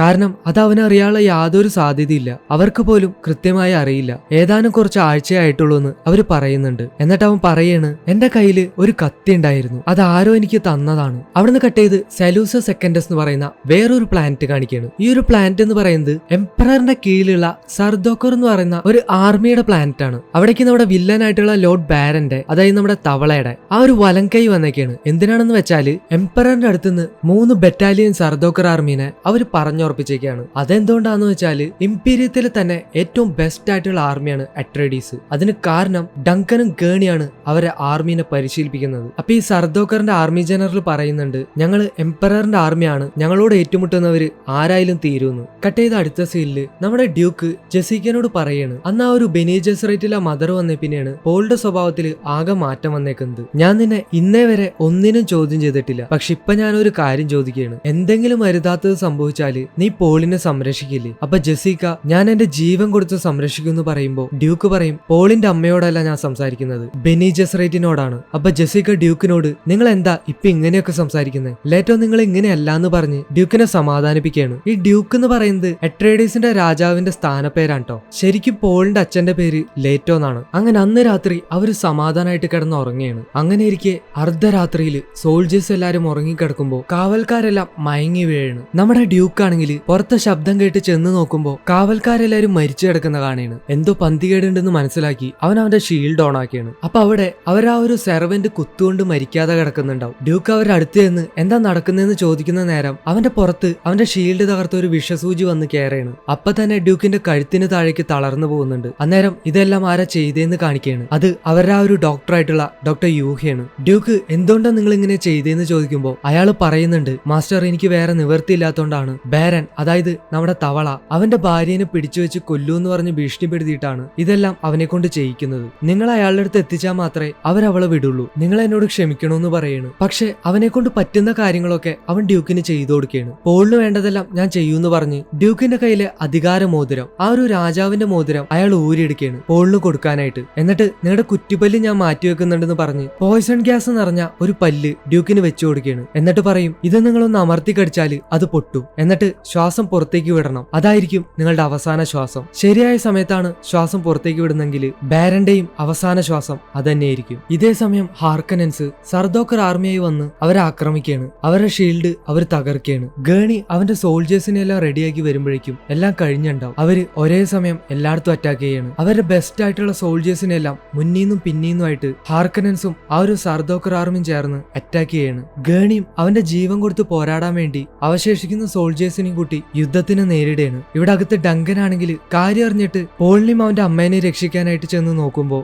അവരവിടെ നിന്നും ഹാർക്കനൻസ് കൊണ്ടുപോയിട്ടുണ്ടാവും. ഡങ്കൻ മുമ്പിൽ കാണുന്ന ഹാർക്കനൻസിനെയും സർദോക്കറിനെ എല്ലാം വെട്ടി വീഴ്ത്തി ഒരു ഹെലികോപ്റ്ററിന്റെ അടുത്തേക്ക് പോകുന്നുണ്ട്. ഡങ്കൻ ആളുകളെ വെട്ടി വീഴ്ത്തുന്നത് കാണുമ്പോൾ തന്നെ ശത്രുക്കൾ പേടിച്ചു മാറുന്നുണ്ട്. അവൻ അവിടെയുള്ള ഒരു ഹെലികോപ്റ്റർ എടുത്ത് അവിടുന്ന് രക്ഷപ്പെടുകയാണ്. കട്ട് ചെയ്ത് പിന്നെ കാണിക്കുന്നത് പോളിനെയും ജെസിക്കേനെയും അട്രേഡീസിന്റെ തന്നെ ഒരു ഹെലികോപ്റ്ററിൽ ഹാർക്കനൻസ് കടത്തിക്കൊണ്ടുപോകുന്നതാണ്. അന്നേരം അവരെ കെട്ടിവെച്ചിരിക്കുകയാണ്. നമ്മുടെ ജെസിക്ക ബെനി ജെസറേറ്റ് ആയതുകൊണ്ട് ആ ഒരു വോയിസ് ഉപയോഗിക്കാതിരിക്കാൻ അവരെ വായ മൂടി കെട്ടി വെച്ചിരിക്കുകയാണ്. നമ്മുടെ പോളിന് ബെനി ജെസറേറ്റിന്റെ സ്കിൽസ് എല്ലാം അറിയാവുന്ന കാര്യം ആർക്കും അറിയാത്തതുകൊണ്ട് അവന്റെ വായ കെട്ടാതെയാണ് വെച്ചിരിക്കുന്നത്. അവൻ ആ ഒരു വോയിസ് ഉപയോഗിച്ച് അമ്മയുടെ വായിലെ ടേപ്പ് മാറ്റാനായിട്ട് പറയുന്നുണ്ടെങ്കിലും ആദ്യം അത് ശരിയാവില്ല. ഇവരെ രണ്ടാളെ ഒന്നും ചെയ്യരുതെന്ന് ബെനി ജെസറേറ്റിൽ ആ ഒരു മദർ തവളേനെ വാൺ ചെയ്തിരിക്കുന്നതുകൊണ്ട് ഇവരെ ഡയറക്റ്റ് ആയിട്ട് കൊന്നാല് അവർക്ക് പ്രശ്നമാവും. അതുകൊണ്ട് മരുഭൂമിയിൽ തള്ളിയിട്ടാല് അവരവിടെ കിടന്ന് താനേ മരിച്ചോളൂ എന്ന് പറഞ്ഞ് അങ്ങനെ ചെയ്യാനാണ് വില്ലന്മാരുടെ പ്ലാൻ. ആ സമയം ജെസിക്ക പോളിനോട് ആ ഒരു സൈൻ ലാംഗ്വേജിൽ പറയാണ് അവനോട് മനസ്സിരുത്തി ശരിക്കും ചെയ്യാനായിട്ട്. അന്നേരം പോള് വീണ്ടും ആ ഒരു വോയിസ് ഉപയോഗിക്കുന്നുണ്ട്. അങ്ങനെ ഇപ്രാവശ്യം അത് ശരിയാവുകയാണ്.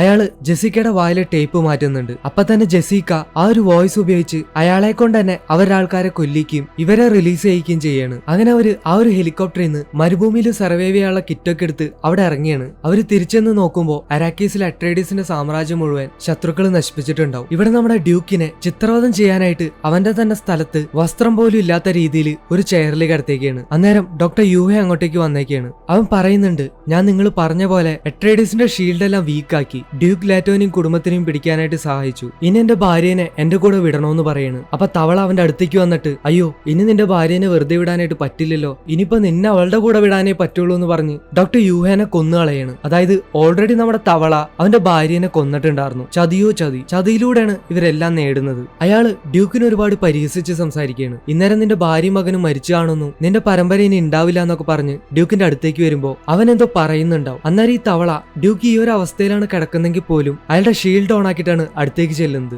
കാരണം ഡ്യൂക്ക് നിസ്സാരക്കാരനല്ലെന്നും ചതിയിലൂടെ ഡ്യൂക്കിനെ തോപ്പിക്കാൻ പറ്റുള്ളൂ എന്നെല്ലാം ഇയാൾക്കറിയാം. അന്നേരം ഡ്യൂക്ക് അത് ആവർത്തിച്ച് പറയും ഞാൻ ഇവിടെ അവശേഷിക്കും. എന്നിട്ട് അവന്റെ വായിലെ വിഷപ്പല്ല് പൊട്ടിച്ച് ആ ശ്വാസം ബാരന്റെ മുഖത്തേക്ക് വിടുകയാണ്. അന്നേരം ആ മുറിയിലുള്ള എല്ലാരും ആ ഒരു വിഷവാതകം ശ്വസിച്ച് മരിക്കുകയാണ്. കാവൽക്കാരപ്പ തന്നെ ആ മുറി അടയ്ക്കുകയാണ്. കട്ട് ചെയ്ത് മരുഭൂമിയിൽ പോളും അവന്റെ അമ്മയും ആ ഒരു കിറ്റിലെ ടെന്റ് എല്ലാം കെട്ടി അതിലിരിക്കുകയാണ്. അവൻ ആ ഒരു കിറ്റിന്ന് കിട്ടിയ ഒരു കിഴി തുറന്ന് നോക്കുമ്പോൾ അതിൽ അവന്റെ അച്ഛന്റെ മോതിരായിരിക്കും. ഒപ്പം ഡോക്ടർ യൂഹയുടെ ഒരു കുറിപ്പുണ്ടാവും. ഈ ഒരു കിറ്റ് പോളിന് കിട്ടണമെന്ന് കരുതി മനഃപൂർവ്വമാണ് ഡോക്ടർ യൂഹെ അവരെ കടത്തിക്കൊണ്ടു പോകുന്ന ആ ഒരു ഹെലികോപ്റ്ററിൽ അത് വെച്ചത്. പോളിനും അവന്റെ അമ്മയ്ക്കും ഡ്യൂക്ക് മരിച്ചു എന്നുള്ള കാര്യം മനസ്സിലാവുകയാണ്. അവര് കരയുന്നുണ്ട്. അന്നേരം പോൾ അവന്റെ കയ്യിൽ ആ മോതിരം ധരിക്കുകയാണ്. ഇനി അവനാണ് അട്രേഡീസിന്റെ കിങ്. അതേസമയം അവന് ഫ്യൂച്ചറിൽ നടക്കാൻ പോകുന്ന കുറെ കാര്യങ്ങൾ അവന്റെ മനസ്സിലേക്ക് കടന്നു വരികയാണ്. അതായത് ഒരു യൂണിവേഴ്സൽ വാർ നടക്കുകയാണ് ഒരു കലാപം. ആ ഒരു കലാപം അവന്റെ അച്ഛനായിട്ടുള്ള ഡ്യൂക്ക് ലേറ്റോയുടെ പേരിലാണ് നടക്കുന്നത്. അദ്ദേഹത്തിന്റെ തലയോട്ടി വെച്ച് ഒരു കൂട്ടം പേര് ആരാധിക്കുന്നു. പിന്നെ കാണുന്നത് ഈ യുദ്ധമെല്ലാം നയിക്കുന്നത് പോളായിട്ടാണ്. ഇത് കണ്ടിട്ട് അവൻ വല്ലാതെ പേടിക്കുകയാണ്. അപ്പൊ അവൻ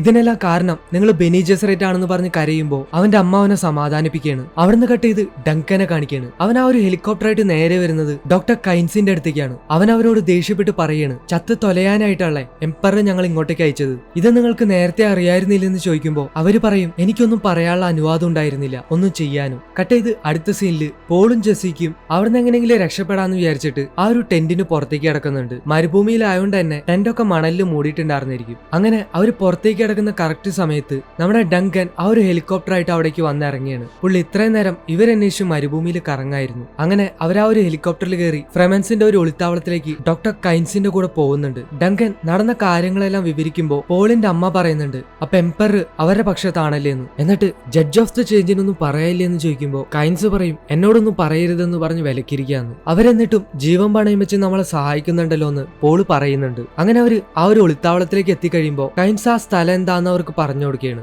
അതൊരു ലാബായിരുന്നു. അന്നേരം അവിടെ ഒരു റൂമില് പലതരം ചെടികളെല്ലാം കാണിക്കുന്നുണ്ട്. ആ സമയത്തും പോളിന് ചില വിഷ്വൽസ് വരുന്നുണ്ട്. അപ്പൊ കൈൻസ് പറയാണ്, ഒരുപാട് വർഷങ്ങൾക്ക് മുമ്പ് ഒരു പദ്ധതി നടപ്പിലാക്കിയിരുന്നു. അരാക്കീസ് എന്ന ഗ്രഹത്തിന്റെ അടിത്തട്ടിലെ ജലം പുറത്തേക്ക് കൊണ്ടുവന്ന് ഈ ഗ്രഹം ഒരു ഗ്രീൻ പാരഡൈസ് ആക്കി മാറ്റാന്നായിരുന്നു. അതിന്റെ എല്ലാം തുടക്കമായിരുന്നു ഈ ലാബ്. പക്ഷെ അപ്പോഴായിരുന്നു സ്പൈസിന്റെ കണ്ടുപിടുത്തം. പിന്നീട് അധികാരികൾക്കെല്ലാം അരാക്കീസ് ഒരു മരുഭൂമിയെ തന്നെ തുടർന്നാ മതിയെന്നായി. അന്ന് ആ പദ്ധതി നടപ്പിലാക്കിയിരുന്നെങ്കിൽ അരാക്കീസ് ഇന്നൊരു സ്വർഗതുല്യമായ ഗ്രഹമായി മാറിയാണ്. അന്നേരം പോള് ഡോക്ടർ കൈൻസിന്റെ അടുത്ത് പറയുന്നുണ്ട്, എംപറർ ആണ് ഇതിന്റെ എല്ലാം പിന്നിലെന്നുള്ളതിന് നിങ്ങൾ സാക്ഷിയാണ്. ഇംപീരിയൽ കോർട്ടിൽ ഞങ്ങൾക്ക് വേണ്ടി എംപററിനെതിരെ സാക്ഷി പറയാമെന്ന് ചോദിക്കുകയാണ്. അപ്പൊ കൈൻസ് പറയും, ഞാൻ അങ്ങനെ സാക്ഷി പറഞ്ഞ് കോടതി അത് അംഗീകരിച്ചാല് എംപററും രാജകുടുംബങ്ങളും തമ്മിൽ ഒരു യൂണിവേഴ്സൽ വാർ നടക്കും. ഒരിക്കലും അങ്ങനെ സംഭവിക്കാനായിട്ട് പാടില്ല.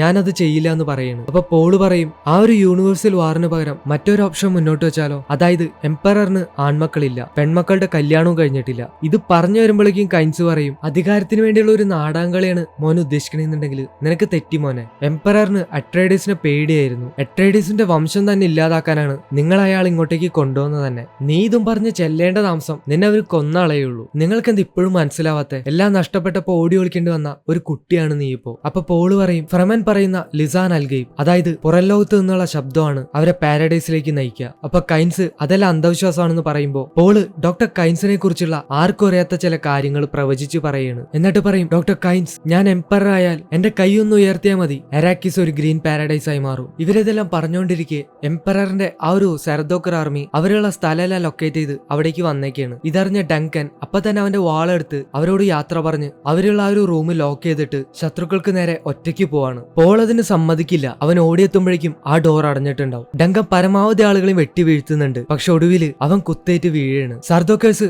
ആ ഡോർ കട്ട് ചെയ്ത് തുറക്കാൻ നോക്കുന്ന സമയത്ത് നമ്മുടെ ഡങ്കൻ വീണ്ടും എഴുന്നേറ്റ് പോരാടാണ്. അങ്ങനെ അവൻ ഒടുവിൽ മരിച്ചു വീഴും. അവന്റെ അവസാന ശ്വാസം വരെ അവൻ പോരാടായിരുന്നു. ഈ ഒരു കാഴ്ചയാണ് തുടക്കത്തിൽ പോള് കണ്ടത്. പക്ഷെ അന്ന് അവൻ വിചാരിച്ചത് അവൻ കൂടെ ഉണ്ടായിരുന്നെങ്കിൽ ഡങ്കനെ രക്ഷിക്കായിരുന്നു എന്നാണ്. പക്ഷെ ഇപ്പോ പോളിനെ രക്ഷിക്കാൻ വേണ്ടിയാണ് ഡങ്കൻ മരിച്ചത്. ഈ സമയം കൊണ്ട് നമ്മുടെ കൈൻസ് അവരെ സീക്രട്ട് ആയിട്ടുള്ള ഒരു വഴി കൂടെ കൊണ്ടുപോയി ഒരു ഹെലികോപ്റ്ററിന്റെ അടുത്ത് എത്തിക്കുകയാണ്. അവരോട് തെക്ക് ഭാഗത്തുള്ള ഫ്രെമൻസിന്റെ അടുത്ത് എത്താനായിട്ട് പറയാണ്. പോള് നിങ്ങൾ വരുന്നില്ലെന്ന് ചോദിക്കുമ്പോൾ ആ ഒരു ഹെലികോപ്റ്ററിൽ 2 സീറ്റ് മാത്രമേ ഉള്ളൂ എന്ന് പറയുന്നു. മാത്രമല്ല അടുത്ത സ്റ്റേഷനിലേക്ക് പോയിട്ട് അവിടെയുള്ള ഫ്രെമൻസിന്റെ അടുത്ത് ഈ ഒരു അറ്റാക്കിനെ കുറിച്ച് പറയാന്ന് പറയാണ്. അപ്പൊ പോള് നിങ്ങൾ എങ്ങനെ പോണേന്ന് ചോദിക്കുകയാണ്. അപ്പൊ കൈൻസ് പറയും, നിനക്കറിയാലോ ഞാനൊരു ഫ്രെമനാണെന്ന്, ഈ മരുഭൂമിയാണ് എന്റെ വീട്. അങ്ങനെ പോളും അവന്റെ അമ്മയും ആ ഒരു ഹെലികോപ്റ്ററിൽ കയറി രക്ഷപ്പെടുന്നുണ്ട്. അത് ഹാർക്കനൻസ് കാണുന്നുണ്ട്. അതേസമയം കൈൻസ് അവിടുന്ന് രക്ഷപ്പെടാൻ വേണ്ടി ഒരു തമ്പറർ വെച്ച് ഷായ് ഹുലൂദിനെ വിളിച്ചു വരുത്തിയാണ്. അതായത് ഈ ഫ്രെമൻസിന് സാൻവോംസിന്റെ പുറത്തുനിന്ന് പോകാനുള്ള കഴിവുണ്ട്. അങ്ങനെ അവര് ആ ഒരു സാൻവോമിന്റെ പുറത്തുനിന്ന് പോകാനായിട്ട് റെഡി ആയി നിൽക്കുന്ന സമയത്ത് കൈൻസിനെ പുറകിന്ന് സർദോക്കർ വന്ന് കുത്തേണ്. ആ ഒരു സോൾജിയർ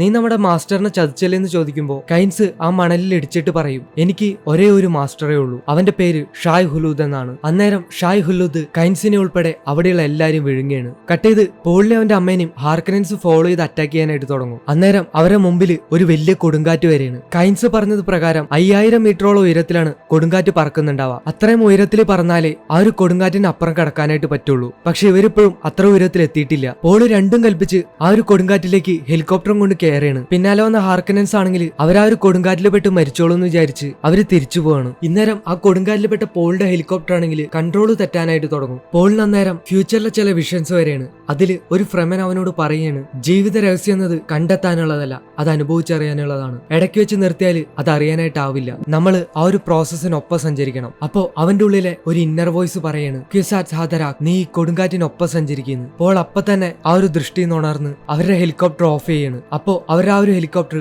ആ ഒരു കൊടുങ്കാറ്റിനൊപ്പം സഞ്ചരിക്കാനായിട്ട് തുടങ്ങും. അവിടെ നിന്ന് കട്ട് ചെയ്ത് ഗൈഡി പ്രൈമില് ഒരു മരുന്ന് കുളത്തില് വില്ലനായിട്ടുള്ള ബാരൻ മുങ്ങിക്കിടക്കുകയാണ്. ഇയാളിനി ചത്തട്ടില്ല. അയാള് ശരീരത്തിൽ വിഷയേറ്റിരിക്കുന്നതുകൊണ്ട് ഇപ്പൊ ട്രീറ്റ്മെന്റ് എടുത്തുകൊണ്ടിരിക്കുകയാണ്. ആ ഒരു കുളം നിറയെ മരുന്നാണ്. അപ്പൊ അവിടേക്ക് നമ്മുടെ മൊട്ട പടത്തലവൻ റെബാൻ വരുന്നുണ്ട്. ഈ ഹാർക്കനൻസ് മുഴുവൻ മൊട്ടകളാട്ടോ. അതുകൊണ്ട് ഈ ഒരു റെബാനെ മാത്രം മൊട്ടാന്ന് വിളിക്കുന്നതുകൊണ്ട് അർത്ഥമില്ല. നമുക്ക് പുള്ളിനെ ഇനി ശരിക്കുള്ള പേരെന്നെ വിളിച്ചാൽ മതി. അപ്പൊ ഈ റെബാൻ പറയുന്നുണ്ട്, അട്രൈഡീസ് എല്ലാവരും മരിച്ചു. ഡ്യൂക്ക് ലേറ്റോന്റെ മോനും ഭാര്യനെയും ഒരു വലിയ കൊടുങ്കാറ്റിലേക്ക് ഓടിച്ചു കയറ്റിയിട്ടുണ്ട്. അവര് അവിടെ നിന്ന് എന്തായാലും രക്ഷപ്പെടില്ല. ഇപ്പൊ എന്തായാലും മരിച്ചിട്ടുണ്ടാവും. ഇനി നമ്മുടെ സ്പൈസ് പ്രൊഡക്ഷൻ തടയാനായിട്ട് അട്രൈഡീസിൽ ആരും വരില്ല. ഫ്രെമൻസിനെ മാത്രം ഇനി പേടിച്ചാൽ മതി. അപ്പൊ ബാരൻ പറയാണ്, റെബാൻ എനിക്കിപ്പോ ആവശ്യം എനിക്കാണ്. കാരണം സെർദോക്കറിനെ ഇറക്കാനായിട്ട് ഞാൻ ഒരുപാട് കാശ് ചെലവാക്കി. ഫ്രെമൻസിനെ എല്ലാരും കൊന്നുകളഞ്ഞേക്ക്. സ്പൈസ് പരമാവധി ഊറ്റിയെടുക്കാനായിട്ട് നോക്ക്. ഇതും പറഞ്ഞ് തവള വീണ്ടും മരുന്നോളത്തിൽ മുങ്ങിയാണ്. കട്ട് ചെയ്ത് വീണ്ടും പോളിനെ അവന്റെ അമ്മേനെയും കാണിക്കുകയാണ്. അവരിപ്പോഴും ആ ഒരു കൊടുങ്കാറ്റിനകത്ത് തന്നെയാ. പോള് നോക്കുമ്പോ അവരിപ്പോ ഉള്ളത് 5000 മീറ്ററിന് മുകളിലാ. അവൻ ഹെലികോപ്റ്റർ ഓൺ ആക്കുമ്പോ അതിന്റെ ചിറകുകളൊക്കെ ഓരോന്നായിട്ട് ഒടിയാനായിട്ട് തുടങ്ങും. അങ്ങനെ അവർ ആ ഒരു കൊടുങ്കാറ്റിന് മുകളിലൂടെ പറന്ന് അതിനെ മറികടക്കാണ്. ആ ഒരു ഹെലികോപ്റ്ററിന്റെ അവസാന ചിറക് ഒടിഞ്ഞ് ആ ഒരു മണൽക്കൂനയിലേക്ക് ഇടിച്ചു വീഴാണ്. അങ്ങനെ അവര് ആ ഒരു മരുഭൂമിയിൽ സർവൈവ് ചെയ്യണ സ്യൂട്ടൊക്കെ എടുത്ത് അവിടെ നിന്ന് ഇറങ്ങി നടക്കുകയാണ്. അവന്റെ ഉള്ള പാരാകോമ്പസ് ഉപയോഗിച്ച് ഫ്രെമനുള്ള സ്ഥലത്തേക്ക് അവർ പോകുന്നുണ്ട്. അങ്ങനെ നേരെ ഇരുട്ടി കഴിയുമ്പോൾ ആ ഒരു സാൻവോംസ് ഒക്കെ ഉള്ള സ്ഥലത്തേക്ക് അവർ എത്തുന്നുണ്ട്. പോള് അവന്റെ അമ്മയ്ക്ക് സാൻവോംസിന്റെ അറ്റാക്ക് ഇല്ലാതിരിക്കാനായിട്ട് ഫ്രെമൻ നടക്കുന്ന ആ ഒരു സാൻവോക്ക് എങ്ങനെയാന്നൊക്കെ കാണിച്ചു കൊടുക്കുന്നുണ്ട്. അങ്ങനെ അവർ ആ ഒരു ഫ്രെമൻസ് ഉള്ള പാറക്കെട്ടിൽ എത്താറാവുമ്പോ പോള് ആ ഒരു സാൻവോംസിന്റെ അനക്കം കേൾക്കുകയാണ്. അപ്പോഴാണ് അവർ ശ്രദ്ധിക്കുക, അവര് നിൽക്കുന്നത് ഡ്രം സാൻഡിലാണ്. അതായത് ശബ്ദം കൂടുതൽ വരുന്ന ആ ഒരു മണൽക്കൂനയിലാണ്. അപ്പോൾ അപ്പൊ തന്നെ ജെസിക്കനോട് ഓടിക്കോളാനായിട്ട് പറയാണ്. അവരങ്ങനെ ജീവനും കൊണ്ട് ഓടുന്നുണ്ട്. പിന്നാലെ തന്നെ ഷായ്ഹുലുദും വരുന്നുണ്ട്. ജെസിക്ക എങ്ങനെയൊക്കെയോ ആ ഒരു പാറക്കെട്ടിൽ കയറി പറ്റിയാണ്. നമ്മുടെ പോളും കഷ്ടിച്ചെങ്ങനെയൊക്കെയോ ആ ഒരു പാറക്കെട്ടിലേക്ക് കയറിയാണ്. അപ്പൊ തന്നെ അവന്റെ പിന്നിലായിട്ട് ഷായ്ഹുലുദ് തല ഉയർത്തി നിൽക്കുന്നുണ്ടാവും. പക്ഷെ അതവനൊന്നും ചെയ്യില്ല. അവന്റെ മുഖത്തേക്ക് നോക്കി അതിങ്ങനെ നിൽക്കുകയാണ്. അപ്പൊ തന്നെ ആ ഒരു സാൻവോം വേറൊരു സ്ഥലത്തുനിന്ന് തമ്പററിന്റെ ഒച്ച കേട്ടിട്ട് അങ്ങോട്ടേക്ക് പോവുകയാണ്. ഇവർ പിന്നിലേക്ക് നോക്കുമ്പോൾ തുടക്കത്തിലെ സ്റ്റിൽഗാർ എന്ന് പറയുന്ന ആ ഒരു സീച്ച് ഗ്രൂപ്പിലെ ലീഡർ ഉണ്ടായിരുന്നല്ലോ, പുള്ളി അവിടെ ഇരിക്കുന്നുണ്ടാവും. ചുറ്റിലും നിറയെ ഫ്രെമൻസ് ആയിരിക്കും. അപ്പോ അവരുടെ ഒരാള് സ്റ്റിൽഗാറിന്റെ അടുത്ത് വന്നിട്ട് പറയും, നമുക്ക് ഇവരെ ആവശ്യമില്ല, നമുക്ക് ഇവരുടെ ശരീരത്തിലെ വെള്ളം മാത്രം മതി, ഇവരെ കൊന്നിട്ട് അതങ്ങ് എടുത്തേക്കാന്ന് പറയാണ്. അപ്പൊ സ്റ്റിൽഗാർ പറയും, ഈ പയ്യനെ വേണമെങ്കിൽ നമുക്ക് കൂടെ കൂട്ടിയേക്കാം, അവനെ നമ്മുടെ കാര്യങ്ങളൊക്കെ പഠിപ്പിച്ച് നമ്മളിൽ ഒരാളാക്കി എടുക്കാം. പക്ഷെ ഈ സ്ത്രീക്ക് ഒരുപാട് പ്രായമായി, അവരെ കൊണ്ട് ഇനി ഒന്നിനും പറ്റില്ല, അവരെ വേണമെങ്കിൽ കൊന്നേക്കാന്ന് പറയാണ്. അങ്ങനെ സ്റ്റിൽഗാർ അവന്റെ കത്തി എടുത്തിട്ട് ജെസിക്കയുടെ അടുത്തേക്ക് വരുമ്പോഴേക്കും അവള് അവനായിട്ട് ഫൈറ്റ് ചെയ്ത് അവന്റെ കത്തി അവന്റെ തന്നെ കഴുത്തിലേക്ക് വെക്കാണ്. പോളും ഒരാളെ തല്ലിയിട്ടിട്ട് അയാളുടെ കയ്യിൽ മൗള പിസ്റ്റൽ എടുത്ത് ആ ഒരു പാറക്കെട്ടിന് മുകളിൽ പോയിന്ന് എയിം ചെയ്തൊക്കെയാണ്. മൗള പിസ്റ്റൽ എന്ന് വെച്ചാൽ വിഷമ്പുള്ള തോക്ക്. അപ്പൊ സ്റ്റിൽഗാർ പറയും, നിങ്ങൾ എന്നോട് ക്ഷമിക്കണം, ഞാൻ നിങ്ങളെ വിലയിരുത്തുന്നതിൽ കുറച്ച് തിടുക്കം കൂട്ടിപ്പോയി, സമാധാനപ്പെടുന്നു പറയാണ്. അന്നേരം ജെസിക്കും അവനെ വെറുതെ വിടുന്നുണ്ട്. സ്റ്റിൽഗാർ അപ്പോ സൂര്യൻ ഉദിക്കും മുമ്പ് നമുക്ക് നമ്മുടെ സീറ്റ് തമ്പറിൽ എത്തണമെന്ന് പറയുന്നു. അവിടെ വെച്ചിട്ട് തീരുമാനിക്കാൻ ബാക്കിയല്ല, അതുവരേക്കും ഇവരെന്റെ ആൾക്കാരായിരിക്കും, ഇതെന്റെ വാക്കാന്ന് പറയാണ്. അന്നേരം പോളിന്റെ പുറകിൽ ഒരു ശബ്ദം വരെയാണ്. അവൻ തിരിഞ്ഞു നോക്കുമ്പോ അത് നമ്മുടെ നായികയായിരിക്കും. അവൻ സ്വപ്നത്തിൽ കാണാറില്ല ആ പെൺകുട്ടി. അവൾ ഒരു കത്തി പിടിച്ചാണ് അവിടെ ഇരിക്കുന്നത്. അവൾ പറയും, എന്റെ സുഹൃത്തുക്കളെ കൊല്ലാൻ ഞാൻ നിന്നെ അനുവദിക്കില്ലായിരുന്നു. എന്നിട്ട് പറയും, നീയാണ് മഹദി എന്ന്, അതായത് രക്ഷകനെന്ന് എല്ലാരും പറയുന്നു, പക്ഷെ നീ ഒരു പയ്യനാണല്ലോ. എന്നിട്ട് അവളുടെ കൂടെ വരാനായിട്ട് പറയാണ്. അന്നേരം അവരുടെ കൂട്ടത്തിൽ ജാമിസ് എന്ന് പറഞ്ഞിട്ടുള്ള ഒരു പുള്ളി ഇവരെ കൂടെ കൂട്ടാനായിട്ട് സമ്മതിക്കില്ല. അപ്പൊ സ്റ്റിൽഗാർ പറയും, ജാമിസ് നീ ഞാൻ പറഞ്ഞത് കേട്ടതല്ലേ? അപ്പൊ ജാമിസ് പറയും, നീ ഇപ്പൊ സംസാരിക്കുന്നത് ഒരു ലീഡറിനെ പോലെയാണ്, ഇവിടെ ശക്തന്മാരാണ് ലീഡ് ചെയ്യേണ്ടത്, നീ പക്ഷെ ആ ഒരു സ്ത്രീയുടെ അടുത്ത് തോറ്റേക്കാണ്. ഇവിടെ ഇപ്പോ ഒരു ആംടെൽ നടപ്പാക്കണമെന്ന് പറയാണ്. ആംടെൽ എന്ന് പറഞ്ഞാൽ ഒരു ശക്തി പരീക്ഷണമാണ്. നമ്മുടെ ജെസിക്കായിട്ട് ജാമിസിന് ഫൈറ്റ് ചെയ്യണമെന്ന് പറയാണ്. അപ്പൊ സ്റ്റിൽ പറയും, ജാമിസ് നീ സൈദീനയെ വെല്ലുവിളിക്കാനായിട്ട് പാടില്ല, സൈദീന എന്ന് പറയുന്നത് ആ ഒരു ബെനി ജെസറേറ്റിലെ സിസ്റ്ററിനെയാണ്. അപ്പൊ ജാമിസ് പറയും, എങ്കിൽ അവൾക്ക് വേണ്ടിയിട്ട് ആരാണ് ഫൈറ്റ് ചെയ്യാൻ വരുന്നതെന്ന് ചോദിക്കാണ്. സ്റ്റിൽഗാർ പിന്നെയും ദയവേത് നീ ഇത് ചെയ്യരുതെന്ന് പറയാണ്. അന്നേരം പോള് മുന്നിലേക്ക് വരെയാണ് ജെസിക്കയ്ക്ക് വേണ്ടി ഫൈറ്റ് ചെയ്യാനായിട്ട്. ജാമിസ് അവൻ ആക്സെപ്റ്റ് ചെയ്തു എന്ന് പറയാണ്. അന്നേരം ആ ഒരു ഫൈറ്റ് നടക്കുന്നതിന് മുമ്പ് പോളിന്റെ മനസ്സിലേക്ക് ചില വിഷ്വൽസ് വരുന്നുണ്ട്.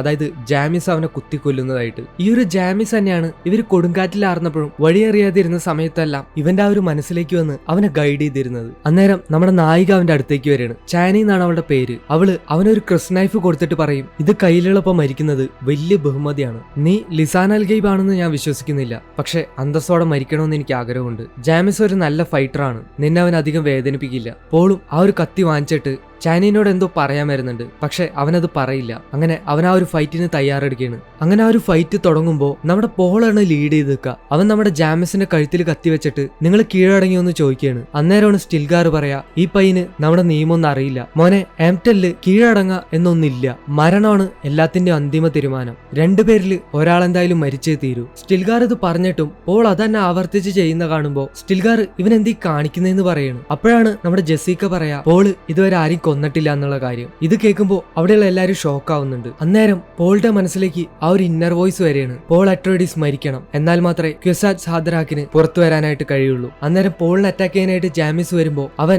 ആ ഒരു ക്രിസ് നൈഫിന് ജാമിസിന് കുത്തിക്കൊല്ലാണ്. അന്നേരം എല്ലാവരും ഷോക്ക് ആവുന്നുണ്ട്. എല്ലാവരും പ്രതീക്ഷിച്ചത് പോളിന്റെ മരണമാണ്, പക്ഷെ എല്ലാം തിരിച്ചാണ് ഇപ്പൊ നടന്നത്. ജാമിസ് പോളുടെ കയ്യിൽ നിന്ന് അവന്റെ മരണം ആക്സെപ്റ്റ് ചെയ്യുന്നുണ്ട്. ആ ഒരു സീച്ചിൽ എല്ലാവരും പോളിനെ സമാധാനിപ്പിക്കുന്നുണ്ട്. അന്നേരം സ്റ്റിൽഗാർ വന്ന് പറയും, നീ ഇപ്പോ ഞങ്ങളുടെ ഒരാളാണ്, ഒരു ജീവന് പകരം മറ്റൊരു ജീവൻ, ഞങ്ങളുടെ കൂടെ തമ്പറിലേക്ക് വന്നോളാനായിട്ട് പറയാണ്. അപ്പൊ ജെസിക്ക വന്നിട്ട് പറയും, ഇല്ല, പോളിന് ഈ ലോകം വിട്ട് കലാഡയിലേക്ക് പോകേണ്ടതാണ്, നിങ്ങൾക്ക് തീർച്ചയായിട്ടും സ്മഗ്ലേഴ്സ് ആയിട്ടെല്ലാം ബന്ധമുണ്ടായിരിക്കുമല്ലോ, നിങ്ങളെ സഹായിക്കുകയാണെങ്കിൽ ഞങ്ങളെ കലാഡയിലേക്ക് എത്തിക്കാനായിട്ട് പറ്റും. അന്നേരം പോള് പറയും, ഇല്ല, എന്റെ അച്ഛൻ അരാക്യൂസിലേക്ക് വന്നത് സ്പൈസിന് വേണ്ടി ആയിരുന്നില്ല, മറിച്ച് ഫ്രെമന്റെ ശക്തി വർദ്ധിപ്പിക്കാനായിരുന്നു, അതായത് ആ ഒരു ഡെസേർട്ട് പവറിന് വേണ്ടിയിട്ടായിരുന്നു. എന്നിട്ട് സ്റ്റിൽഗാറിനോട് പറയും, നിങ്ങൾ അനുവദിക്കുകയാണെങ്കിൽ ഞങ്ങൾ തീർച്ചയായിട്ടും നിങ്ങളുടെ കൂടെ വന്നിരിക്കും. അങ്ങനെ അവരവന്റെ തീരുമാനത്തിന് അംഗീകരിക്കുകയാണ്. അവര് ഫ്രെമൻസിന്റെ കർമ്മങ്ങൾ ചെയ്യാനായിട്ട് ജാമിസിന്റെ ബോഡിയും എടുക്കുന്നുണ്ട്. അങ്ങനെ പോളും ജെസിക്കും ആ ഒരു സീച്ച് ഗ്രൂപ്പിന്റെ ഇടയിൽ ജീവിക്കാനായിട്ട് ആ ഒരു മരുഭൂമിയിലൂടെ പോവുകയാണ്. അന്നേരം സൂര്യൻ ഉദിച്ചു വരുന്നുണ്ട്. അപ്പൊ അവര് ആ ഒരു കാഴ്ച കാണുകയാണ്. ഫ്രെമൻ ദൈവമായിട്ട് കാണുന്ന ആ ഒരു ഷായ് ഹുലൂദിനെ ഒരു ഫ്രെമൻ കൺട്രോൾ ചെയ്ത് കൊണ്ടുപോകുന്നതായിട്ട്. അപ്പൊ പോള് പറയും, ഇതാണ് ഫാദർ പറഞ്ഞ ഡെസേർട്ട് പവർ. അപ്പൊ ചാനി വന്ന് പറയും, ഇറ്റ്സ് ജസ്റ്റ് ബിഗിനിങ്. അങ്ങനെ ഡ്യൂൺ പാർട്ട് 1 ഇവിടെ അവസാനിക്കുകയാണ്. പാർട്ട് 2 ഇപ്പൊ ഇറങ്ങിയിട്ടുണ്ട്. ഞാൻ ആ പടം കണ്ടാണ്. ശരിക്കും ഈ ഒരു 2 പടം തിയേറ്റർ എക്സ്പീരിയൻസ് തന്നെയാണ്. എനിക്കെന്തായാലും അത് മിസ്സായി. ഇനിയിപ്പോ അടുത്ത പടം വന്നാലേ കാണാൻ പറ്റുള്ളൂ. ശരിക്കും പറഞ്ഞാൽ 2 ഇതിലും ഗംഭീരമായിട്ടുള്ള പടമാണ്. Full of war and action ആണ്. അടുത്ത സിനിമ എന്തായാലും അതാണ്. ഓക്കെ, അപ്പൊ അത്രയൊക്കെ തന്നെ ഉള്ളൂ. ഇനിയിപ്പോ പാർട്ട് 2 കാണാം. ഞാൻ പെട്ടെന്ന് തന്നെ വരാൻ നോക്കാം. വീഡിയോ ഇഷ്ടപ്പെട്ടാൽ ലൈക്ക് ചെയ്യുക, സബ്സ്ക്രൈബ് ചെയ്യുക, ഷെയർ ചെയ്യുക, കമന്റ് ചെയ്യുക. അപ്പോൾ ഓക്കെ, അടുത്ത വീഡിയോയിൽ കാണാം. ബൈ.